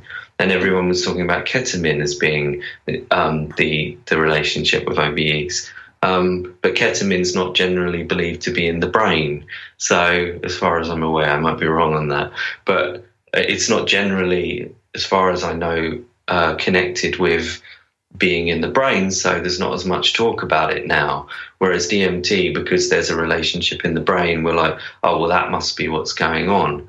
But then you go back to people like Terence McKenna, who was talking about henbane and different kinds of natural hallucinogens that he believed were used by witches and things like that, and they were rubbing balms on their bodies and these kinds of things. But a lot of that idea, when you look at the actual sort of scientific research and the archaeological research and things like that, those kinds of ideas are pretty much discounted now. So it's sort of like, they're nice ideas, they sort of fit, they feel right, but in many ways I don't think they do actually answer the question. Is there an emotional distinction as well? Like people having this overwhelming sense of love or oneness and an NDE, for example, or maybe a lucid dream, not so much, but like a DMT trip or definitely a mushroom. Or yeah. LSD Is there a big emotional distinction between OBEs there? Like, do you get that emotional pull as well? Do you get some sense of good versus evil or love and God or anything like that? I think that is another distinction you could make, yeah. Because I would say the state of awareness in a dream is often quite groggy. Even in a lucid dream, you might have very vivid perceptions, but it might also be quite, your sense of reality and your sense of reason is often diminished, or at least that's what I would say in my case. It seems very reasonable at the time, but then when you wake up, you think, oh, that was quite kind of irrational. I mean, For example, I had a lucid dream recently where a woman was pushing trees over in front of me or at me in the dream. And that seemed completely reasonable to me during the dream.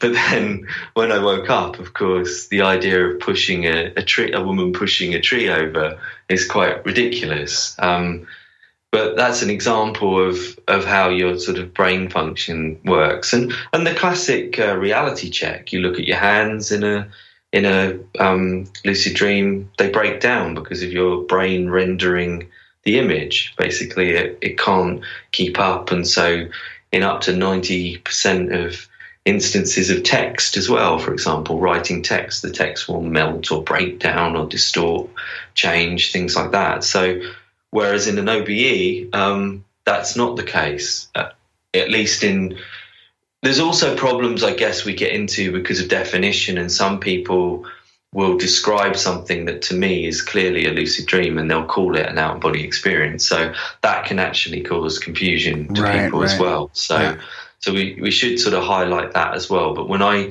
talk about an out-of-body experience, I am talking about the type of thing that happens in a near-death experience. And that's the kind of out-of-body experience I have. It's not incoherent. There's no sort of fantastical elements to it, really. I mean, there are sometimes afterlife type experiences like in an NDE, but I definitely don't have a lot of this more fantastical stuff that you hear about. It just, to me, that just sounds like dreaming. So when are we going to start cracking open this because I know you did mention the difference between the scientific community and the skeptical mainstream scientific community. But is it changing since you've been in this for decades? Are we getting closer to, this thing shifting, the more experiences that people have? Like, we talk a lot about personal experiences on the show, and for me, that's one of the things that seems to be changing things is you hear the skeptic turning into more of a believer through personal experiences of one thing or another. I mean, are we getting any closer? Like, you're sort of on the front lines doing scientific research on this, and you must get a bit frustrated with the still being stuck in this materialistic paradigm that we're in. I guess I'm very interested in the skeptical community. I debate skeptics, and I'm very happy to discuss things with them. And obviously, there are the more hardline, sort of more like fundamentalist types who believe adamantly in a particular ideology. And like you were saying with Skeptico and the people he's interviewed, there's definitely a sign on there of how unscientific a lot of these people can be.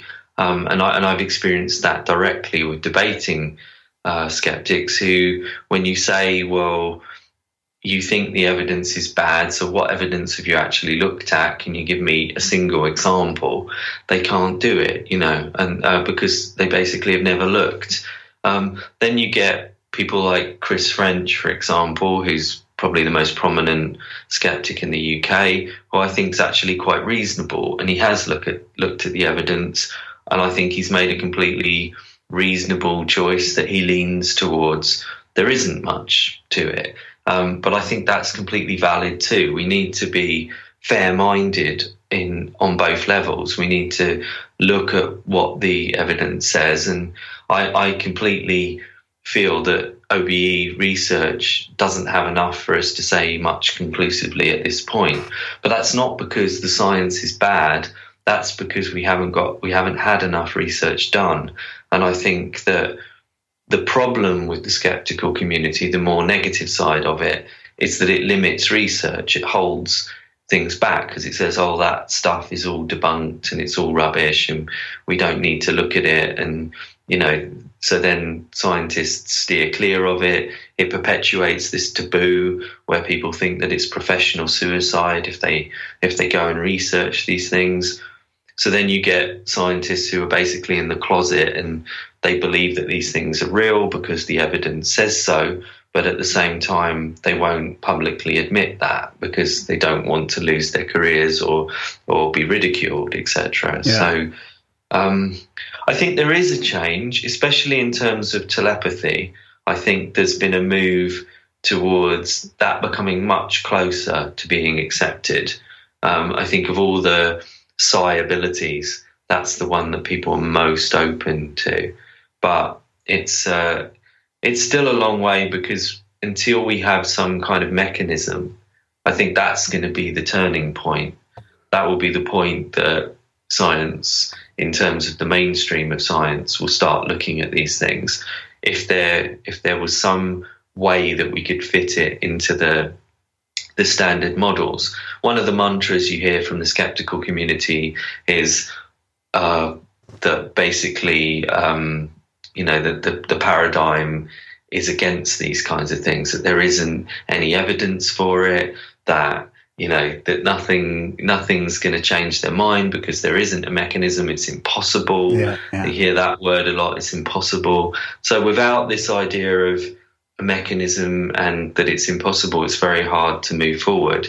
But the thing is, when you talk to scientists who are a bit more open and have looked at the evidence, like Brian Josephson, who I mentioned, he will say that the current state of physics doesn't discount the possibility of these things being a reality. It's just an opinion that it's impossible. There are avenues or angles that it could fit within the model.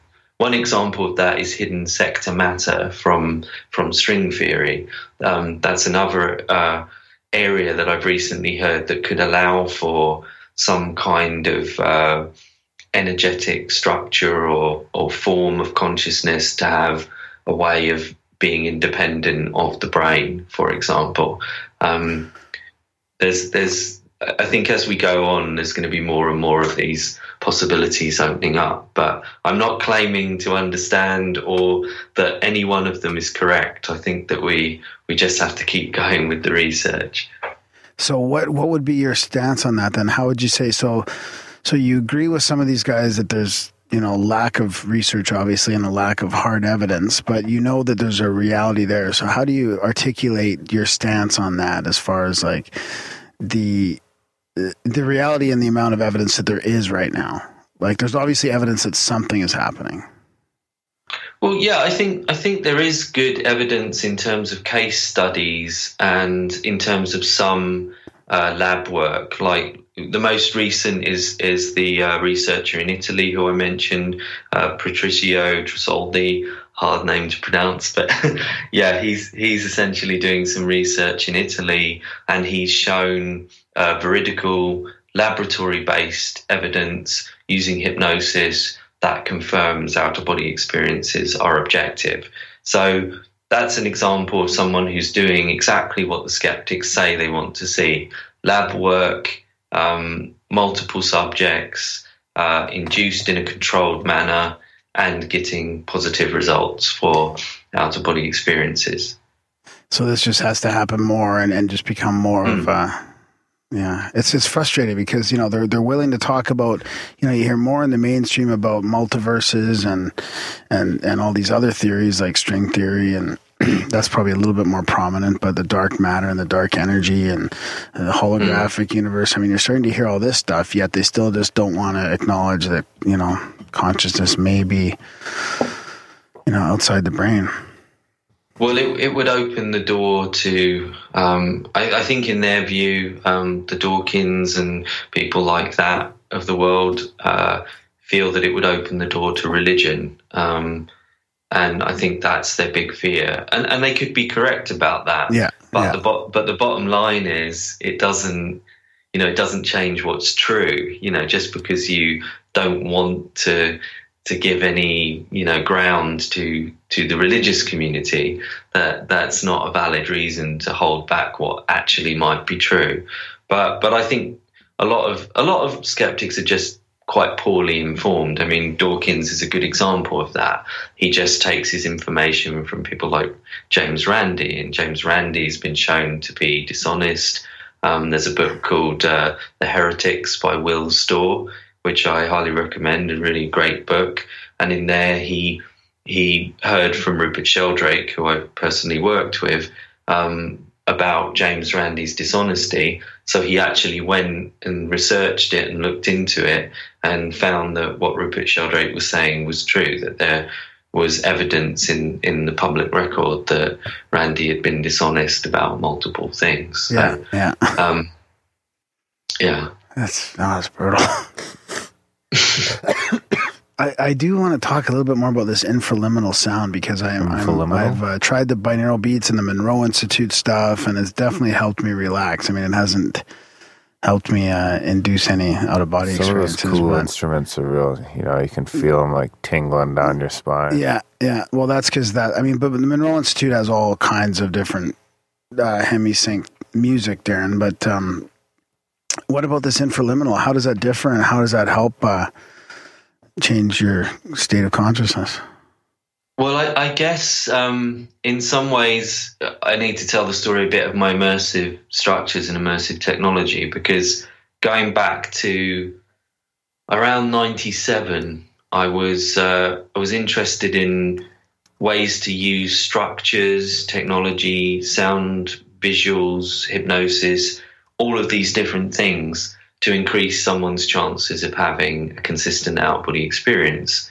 So I started off looking at, in my own research, what were the things that made a difference. For example, the position that I laid in, did it make a difference? I looked at my diaries and considered that. Did it make a difference if I was raised high up, like if I was in a hammock or something like that? I tried lots of experiments early on with platforms and different things like that, and I found that when I was off the ground to some degree, it did help. It did give me more of a feeling of floating, like the flotation tanks and things like that. Yeah. So I started to think about, okay, how could I make a dry version of that, if you like?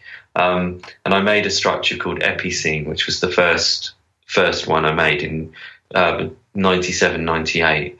And within that, I tried to find a form of sound that didn't use binaural beats, because similar to what you'd said, I found that I would become relaxed from listening to different forms of binaural beats, but they didn't have any particular effect on me.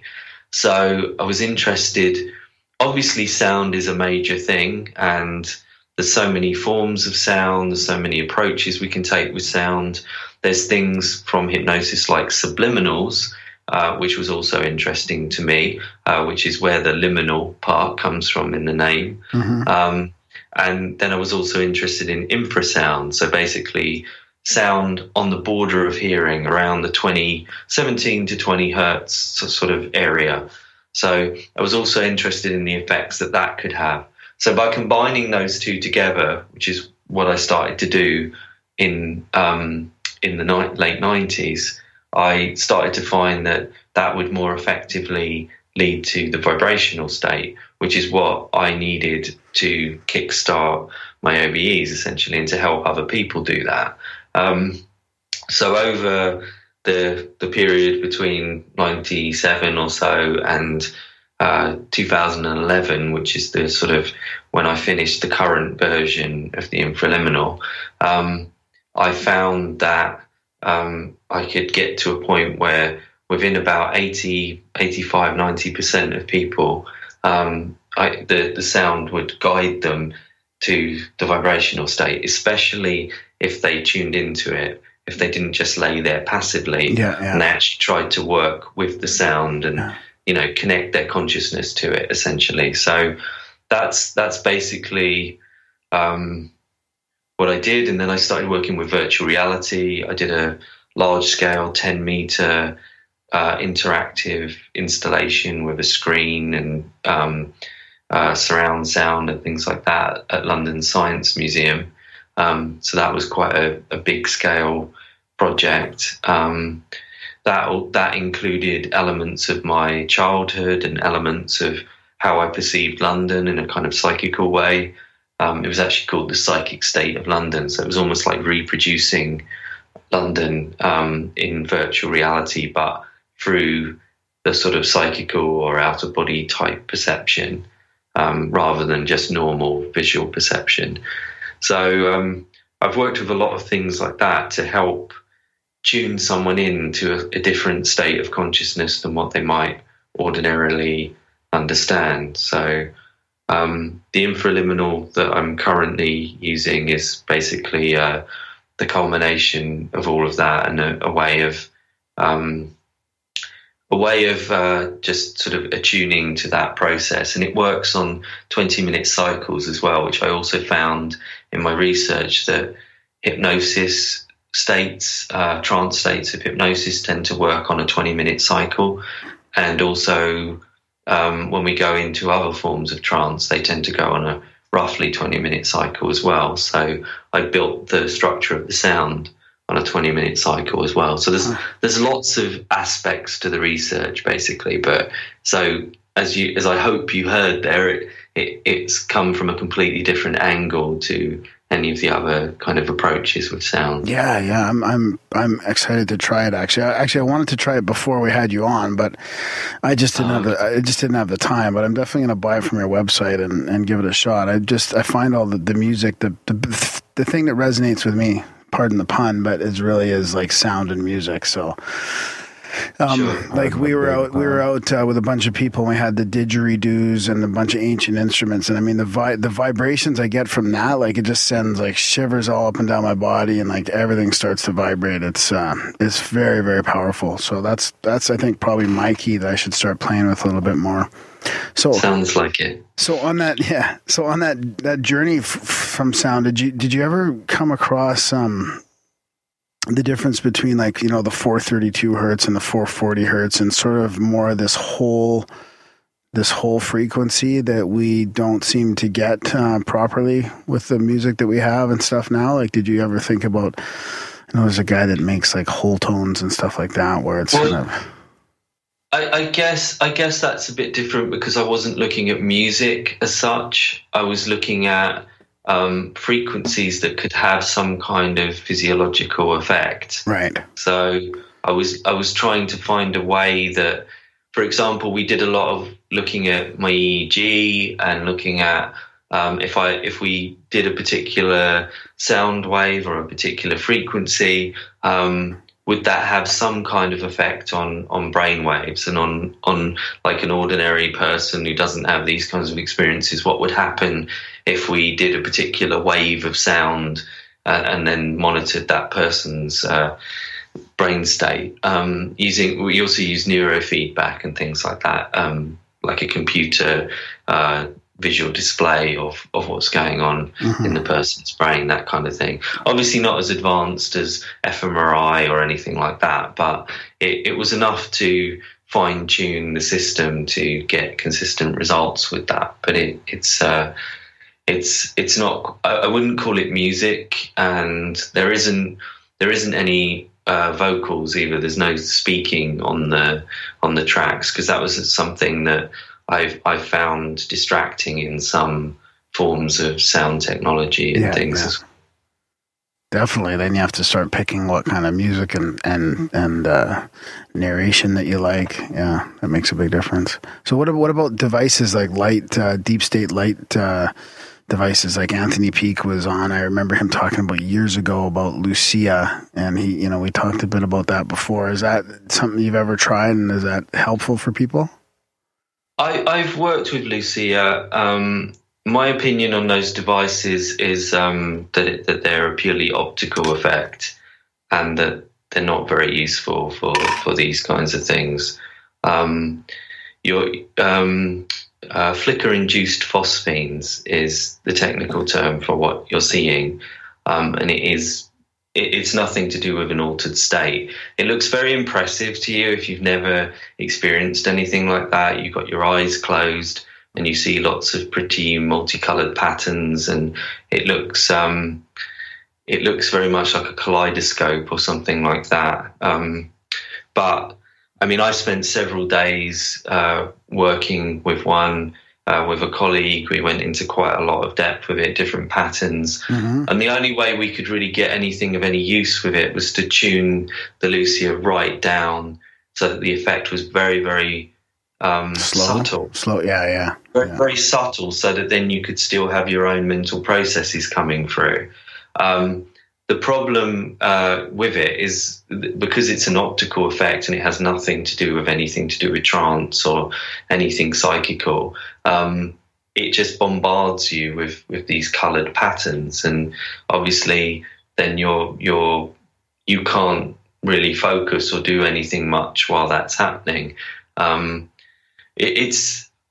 To me, it's a bit like save your money and just, buy a strobe light. You'll have basically the same effect if you put a strobe light on a low setting so that the light isn't too oppressive, and you just let it kind of help you go into a trance. Because any rhythmic light or sound can help you get to a trance state. So I think that's all you really need to know, because and I've never seen any real evidence that flicker-induced phosphenes cause anything to do with out-of-body experiences or anything to do with altered states, really.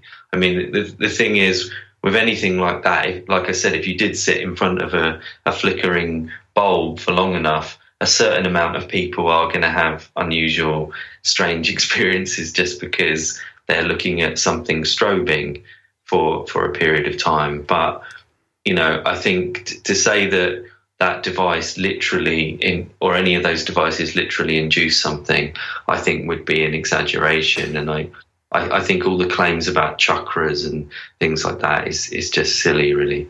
What about electrostimulation at all? Like I hear about these skeptics, they're talking about hallucinations recently. Like, we figured out that of how to induce these hallucinations, and then of course they think that everything is a hallucination afterwards, and everything can be induced. So if it can be induced, it's not real, So is there anything legit to that, or is that going to be where we go in the future of this type of research? Like, where do you see the research going for this?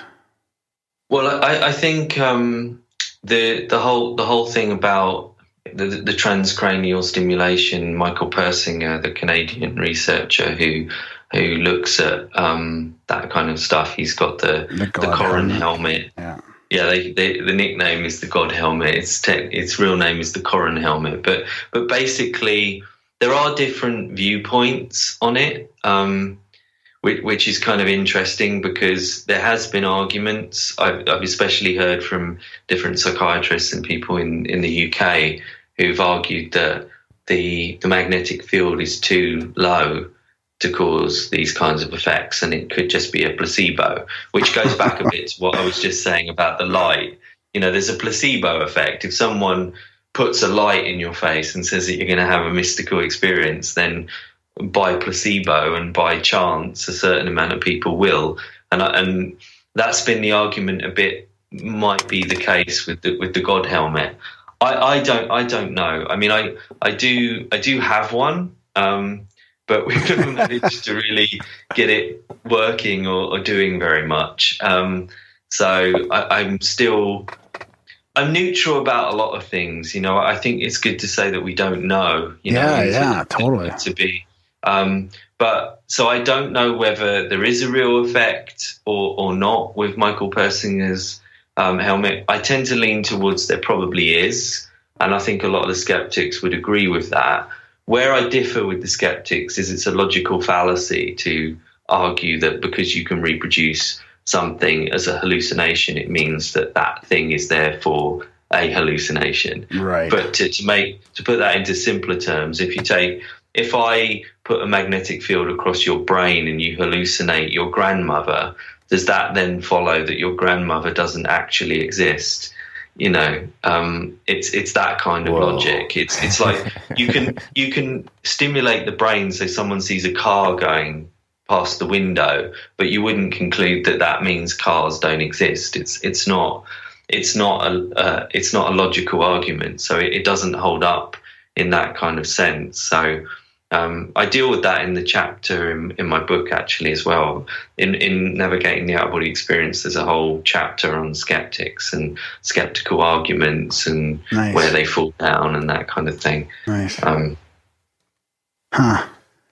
Where's the future of research then? Oh, I think, well, to finish off on Michael Persinger and what he's doing, I think he's really onto something, because what Persinger's trying to do is he's trying to enhance psychic abilities using these kinds of technologies. So Persinger is not a skeptic. Mm-hmm. Persinger does not agree that his God helmet disproves psychic abilities. Quite the opposite. He thinks that it's a facilitator, that it's an access route to psychic abilities. So he's got a particular configuration of the God helmet, which he calls the octopus configuration. And in that configuration, what I mean by configuration is basically that the solenoids, the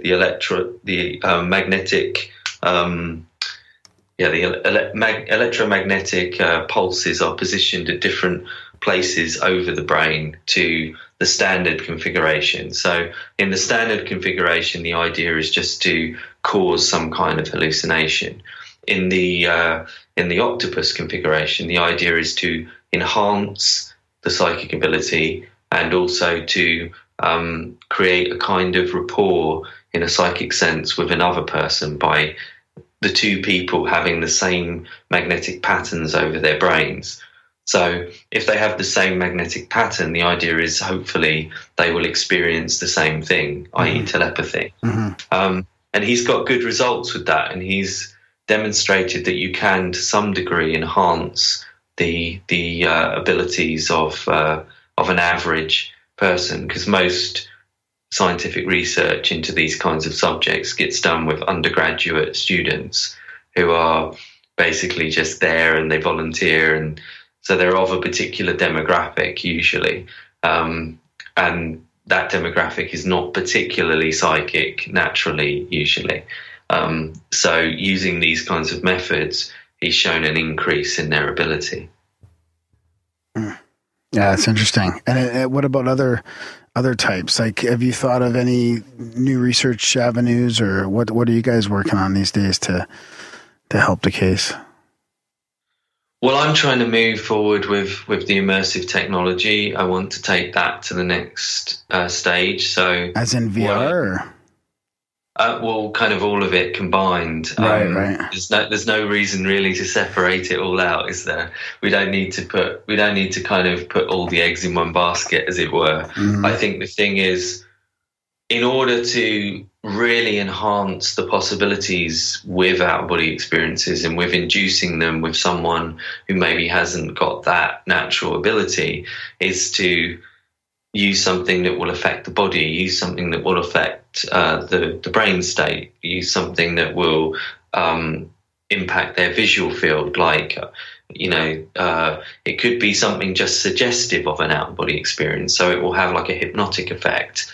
like, for example, aerial footage of clouds or something like that. Yeah. That in itself can trigger a sort of unconscious response that you want to have that experience, or it gives the message that your intention is to have that experience.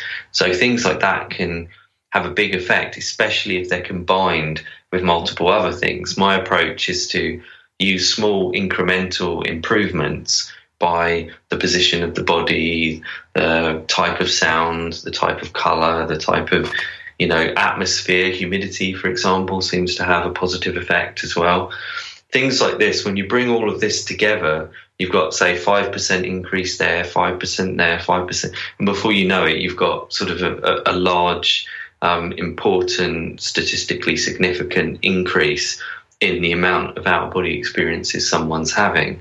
So I want to create the sort of ultimate system for giving people the best possible opportunity to have the experiences. That's what I've basically been working on since I was a teenager, really, because that's when I really started teaching people, because already when I was in my teens, people were asking me, how do you do these things? How is it possible? And I started sharing things, and then started working with the technology, then started developing my own ways, which I teach one-on-one as well, sort of coaching methods, and then courses. I've also got the Navigator course, which is a course that people can do that's over 5 weeks or 8 weeks. Actually, the 8-week one has Anthony Peake talking more about the theory, so we balance it with theory and practice.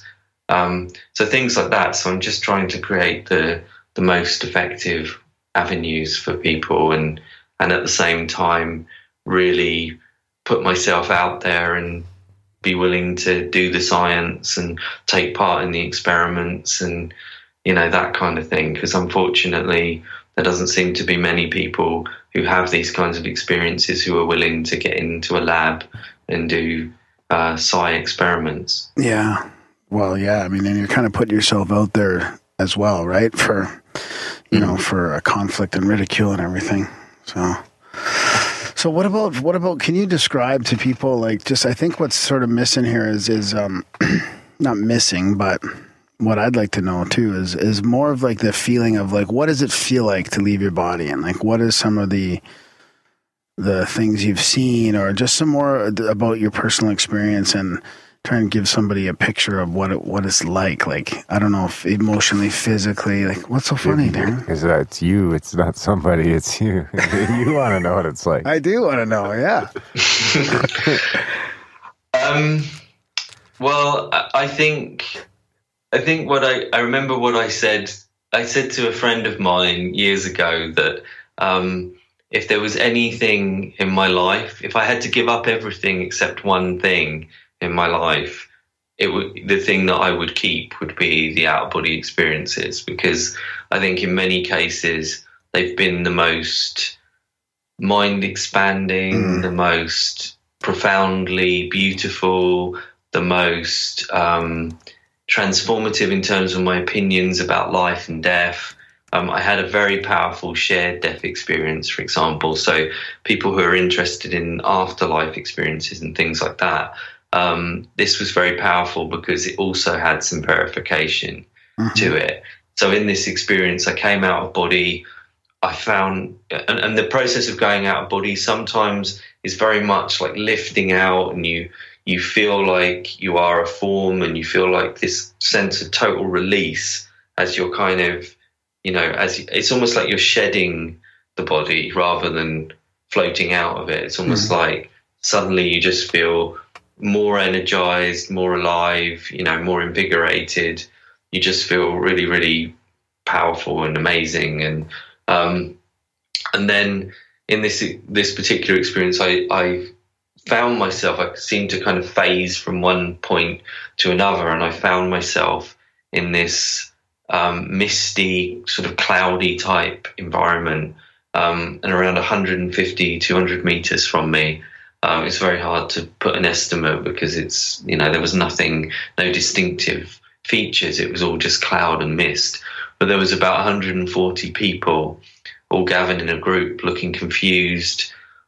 Some of them there was kind of like flashes of memories. It was like I was seeing, it was like they were having the life review that you hear about in near-death experiences, but it was like I was able to watch glimpses of it, not really the whole thing, but I was seeing snippets, like faces. I've got a very vivid image of this man's face, with very leathery, kind of dark tanned face, like he worked outside, and that he was he almost looked Mediterranean or something like that. I have a very vivid image of him, but that was a memory. That was someone's memory. It was like this flash of this person that came from this man, and this man who was having the memory seemed to be sort of struggling. But I remember that over in the distance there were other people, and a woman. I think it was a woman. It's hard to say. Her memory seemed to go through very quickly, and she seemed to pass through into the cloud and sort of disappear. So it seemed like there were different levels and different stages of this process that these people were going through. Wow. And it seemed very much like the descriptions you hear in near-death experiences. Yeah. And I couldn't get any closer. I was like at a distance, but I was fascinated by what was going on, and I really wanted to get sort of closer to them. But then at the same time, I had this feeling that maybe that wasn't the right thing to do, because these people were having this very personal, important experience. You don't want to ruin them. You don't want to get them stuck in limbo or something like that. You should jump out and scare them. And so I kind of I kept my distance. I stayed at that same sort of 150 meters or so from them, and then eventually I just sort of, I guess I drifted back into the mist or whatever, and I found myself back in my physical body.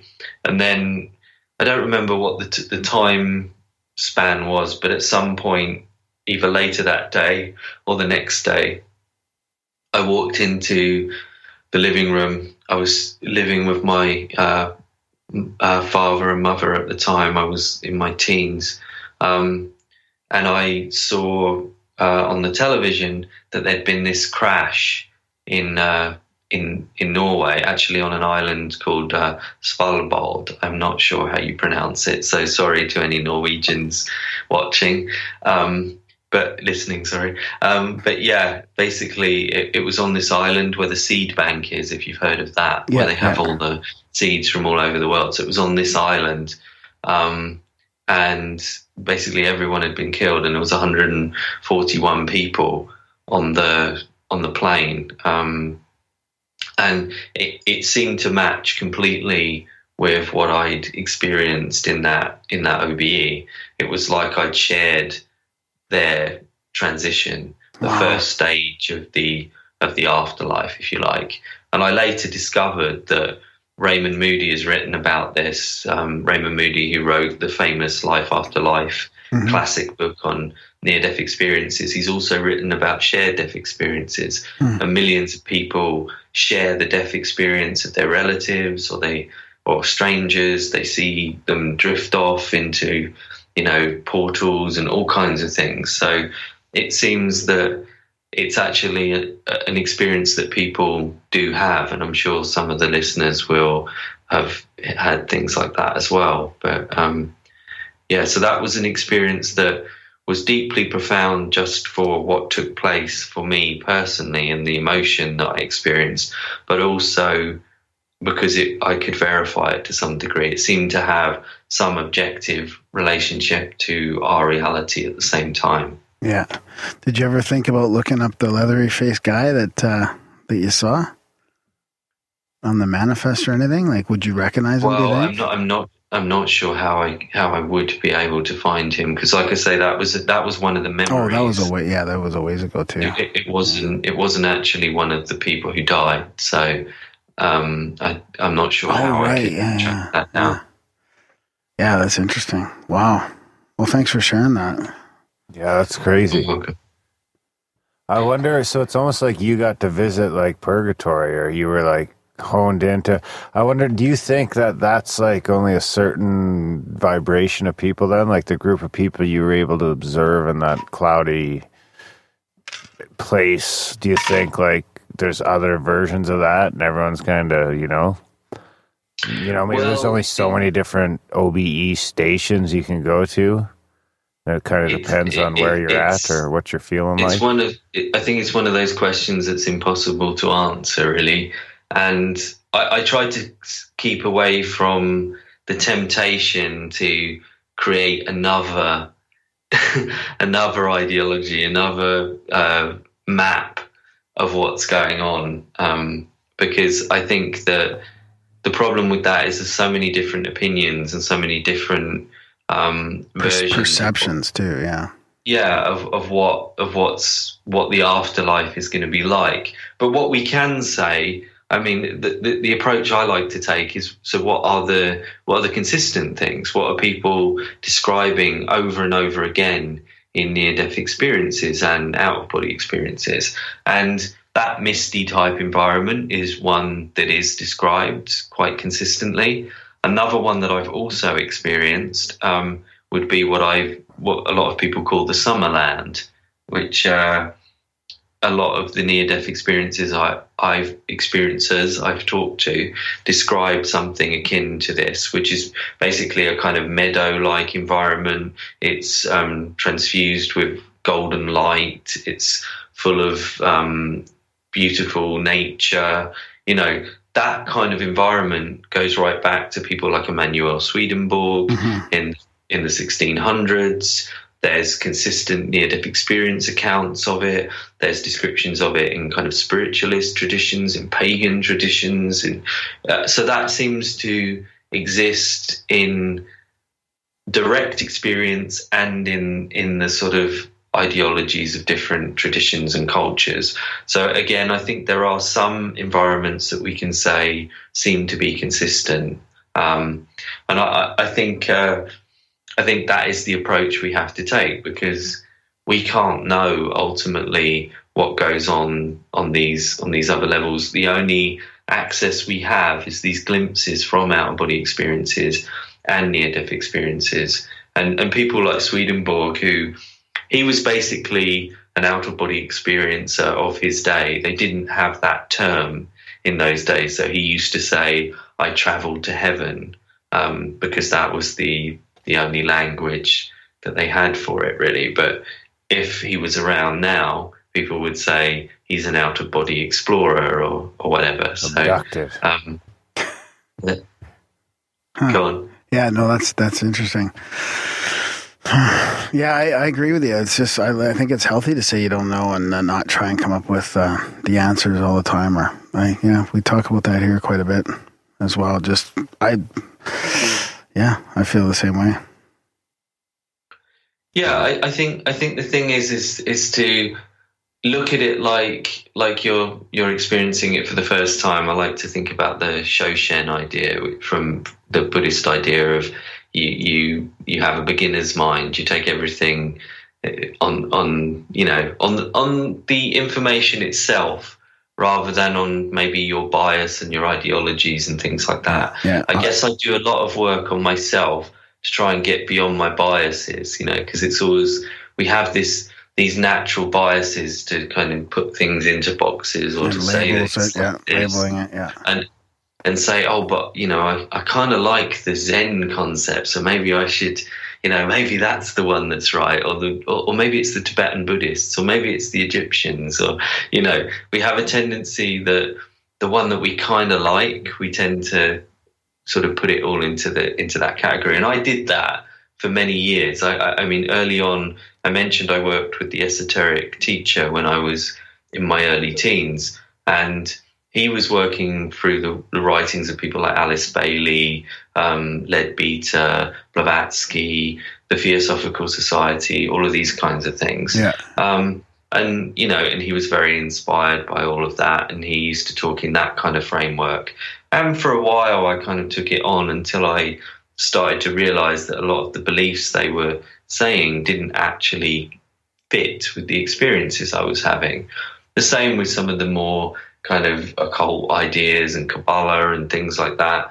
Again, some of them are really nice ideas, the different planes of the Sephiroth and, different frequencies of vibrations, gematria, numerology type ideas, things like this. It all sounds great, but then again, you find that it doesn't match with the experiences that the people are having. Just recently, I organised some lectures for Erlander Haraldsson, who's probably one of the top living experts on reincarnation. And I organised a couple of events for him in Estonia. And at his talk, there was a man in the audience who asked about the Dalai Lama. And he said, well, the Dalai Lama says that reincarnation happens in so many days. I forget how many days he said, but he said in a certain amount of days.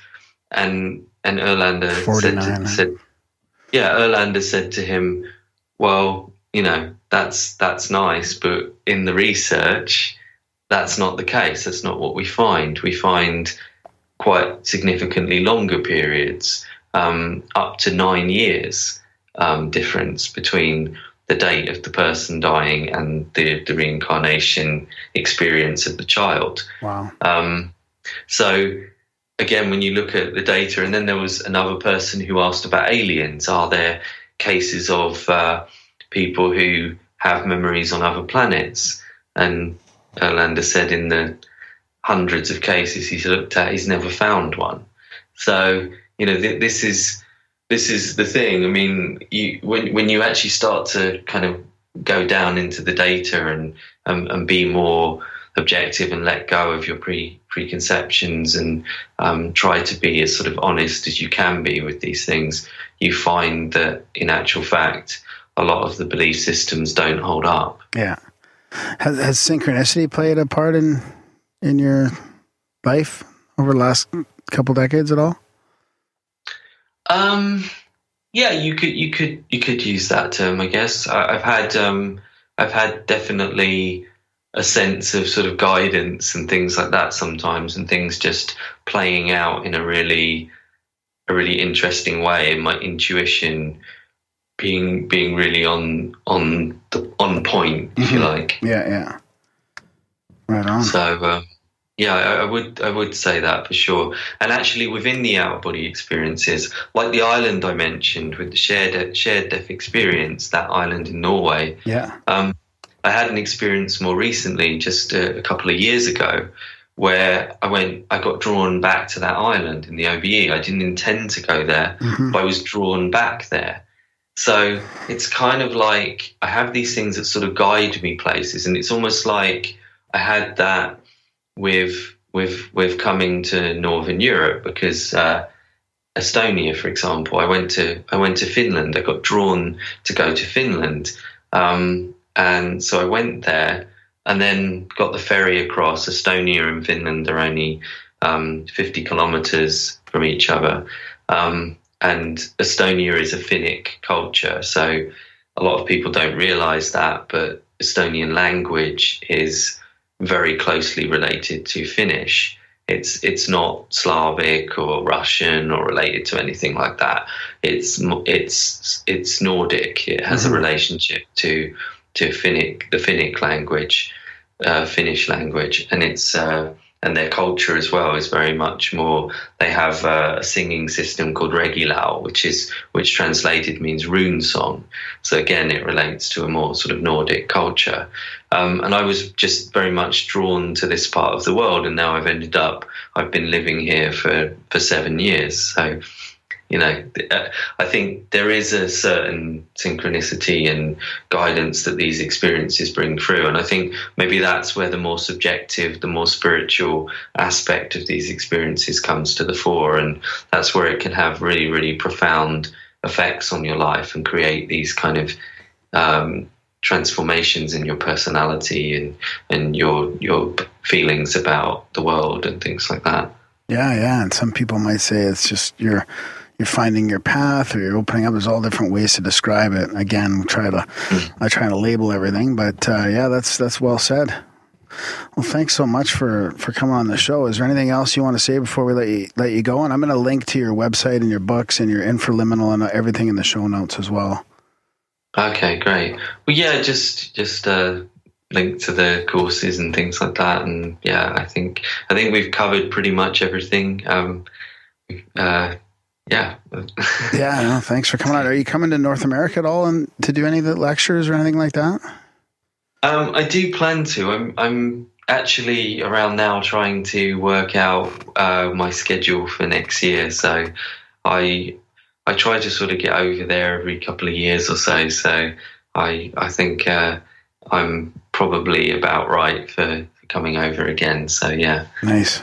North American tour. Well, if you pass through Calgary, you'll have to look us up. Yeah, well, give us a shout anyways, and we'll tell people where you're going and stuff like that. We'll talk about it on the show a bit. Okay, great. By then, I'll be chatting about my infra-liminal experiences. So. But he still won't have gone out of body. I might. Right on. Well, thanks a lot, Graham. Really appreciate it. Thanks for staying up late for us in Estonia there. You're welcome. And right. Yeah. Take care. Thanks a lot for having me on. Okay, take care. Bye-bye. Bye. And that was our chat with Graham Nicholls. Big thanks to Graham for staying up basically all night for the interview. Yeah, that was a fun one. Yeah, it's good. It's thanks inspiring. to Anthony Peake for hooking us up. Yeah. Well, he just suggested it. And you did the work? I did the work. Okay. Well done. Thanks. So, yeah, how does it make you feel that Graham's had 1,000 out of body? Well, why do you think that I keep trying to have an out of body? I've been trying to lucid dream and maybe like hope for an out of body, but I haven't seriously been trying it. You make it sound like I've been trying for my whole life. Well, I mean, I would have liked to, but I mean, that's about it. Jeez. What do you think? Are you scared to do it? Why don't you try? If it happens, it happens. Oh. Really? I have those experiences sometimes. What experiences? Out of body. Oh, come on. Really? Yeah. I'm stoned on a bunch of mushrooms or something. That counts. Doesn't it? No. You can close your eyes on some mushrooms. You could be wherever you want. Not wherever you want. I don't think that's true out of body like he's talking about. I think it can be close. I don't know. I can remember some times like when I was younger and I was like been hiding out by myself or something on mushrooms. And I think that's when it's more. Yeah. Not when you're out with friends or anything like that, but if you're like stuck in a dark room by yourself because you ate too much, you can't deal with what's going on. I used to have this feeling when I'd be sitting in the chair, really comfortable, and leaning forward slightly, and I felt like my body was leaning forward farther than my energy was leaning forward farther than my body. Like I almost felt like I just felt like I was kind of coming out a little bit. I should have played around with that a little bit more. Yeah, well, you always get that sense that you're just walking around in a suit. I get that all the time. That I'm just wearing a suit around. So, that's got to be... Has that been recently, since you've been doing the podcast? No. You've always had that sense? On mushrooms. Not just always. I was just talking about... If I always had that sense, I would think that I was losing my mind. I think. Yeah. You're not supposed to always have that sense. Anyway, big thanks to Graham again for coming on the show. I like the idea of the immersion, like putting yourself in like maybe virtual reality environment where there's clouds and you're floating, like you feel like you're floating in a virtual environment and you've got maybe Graham's floating away from his mic. Something going on with your brain or your brain waves and sound, and I like it. Maybe we should just bring a barbecue in here, fire it up. Just wait till we get super groggy. We just need James here to be like the safety guy to open the door. What does the barbecue have to do with it? I don't get it. Because you light a barbecue in a tight space, it burns up all the oxygen. Oh, really? There you go. Barbecue in the igloo. Well, how did they barbecue in igloos? They must have had a hole in the top. Yeah, you always need a hole in the top. And you need another hole to bring oxygen back in. Which is the door, the famous igloo door. Yeah. Where was it we were talking? Oh, we were talking about the float tank and how you could eat up all the oxygen out of there. Yeah, so if you put a barbecue in the float tank, it would probably eat up all the oxygen in about 10 10 minutes. Yeah. Anyway, check out grimerica.ca/support for all the different options on how you can help us stay. I almost hit the power button on that thing with my toe. I wonder what happens then. Don't even try. Yeah, big thanks to Graham for coming on the show. Check out grimerica.ca/support. All the different ways you can help us have these long, uninterrupted chats, value for value. Keep a sponsor, ad, affiliate, bullshit free. Spam Graham. Sign up for the newsletter. Do all that other shit in the show notes. Thanks for listening, guys. Thank you. See you next week.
I'm a rambling Graham with synchronicities all over the web.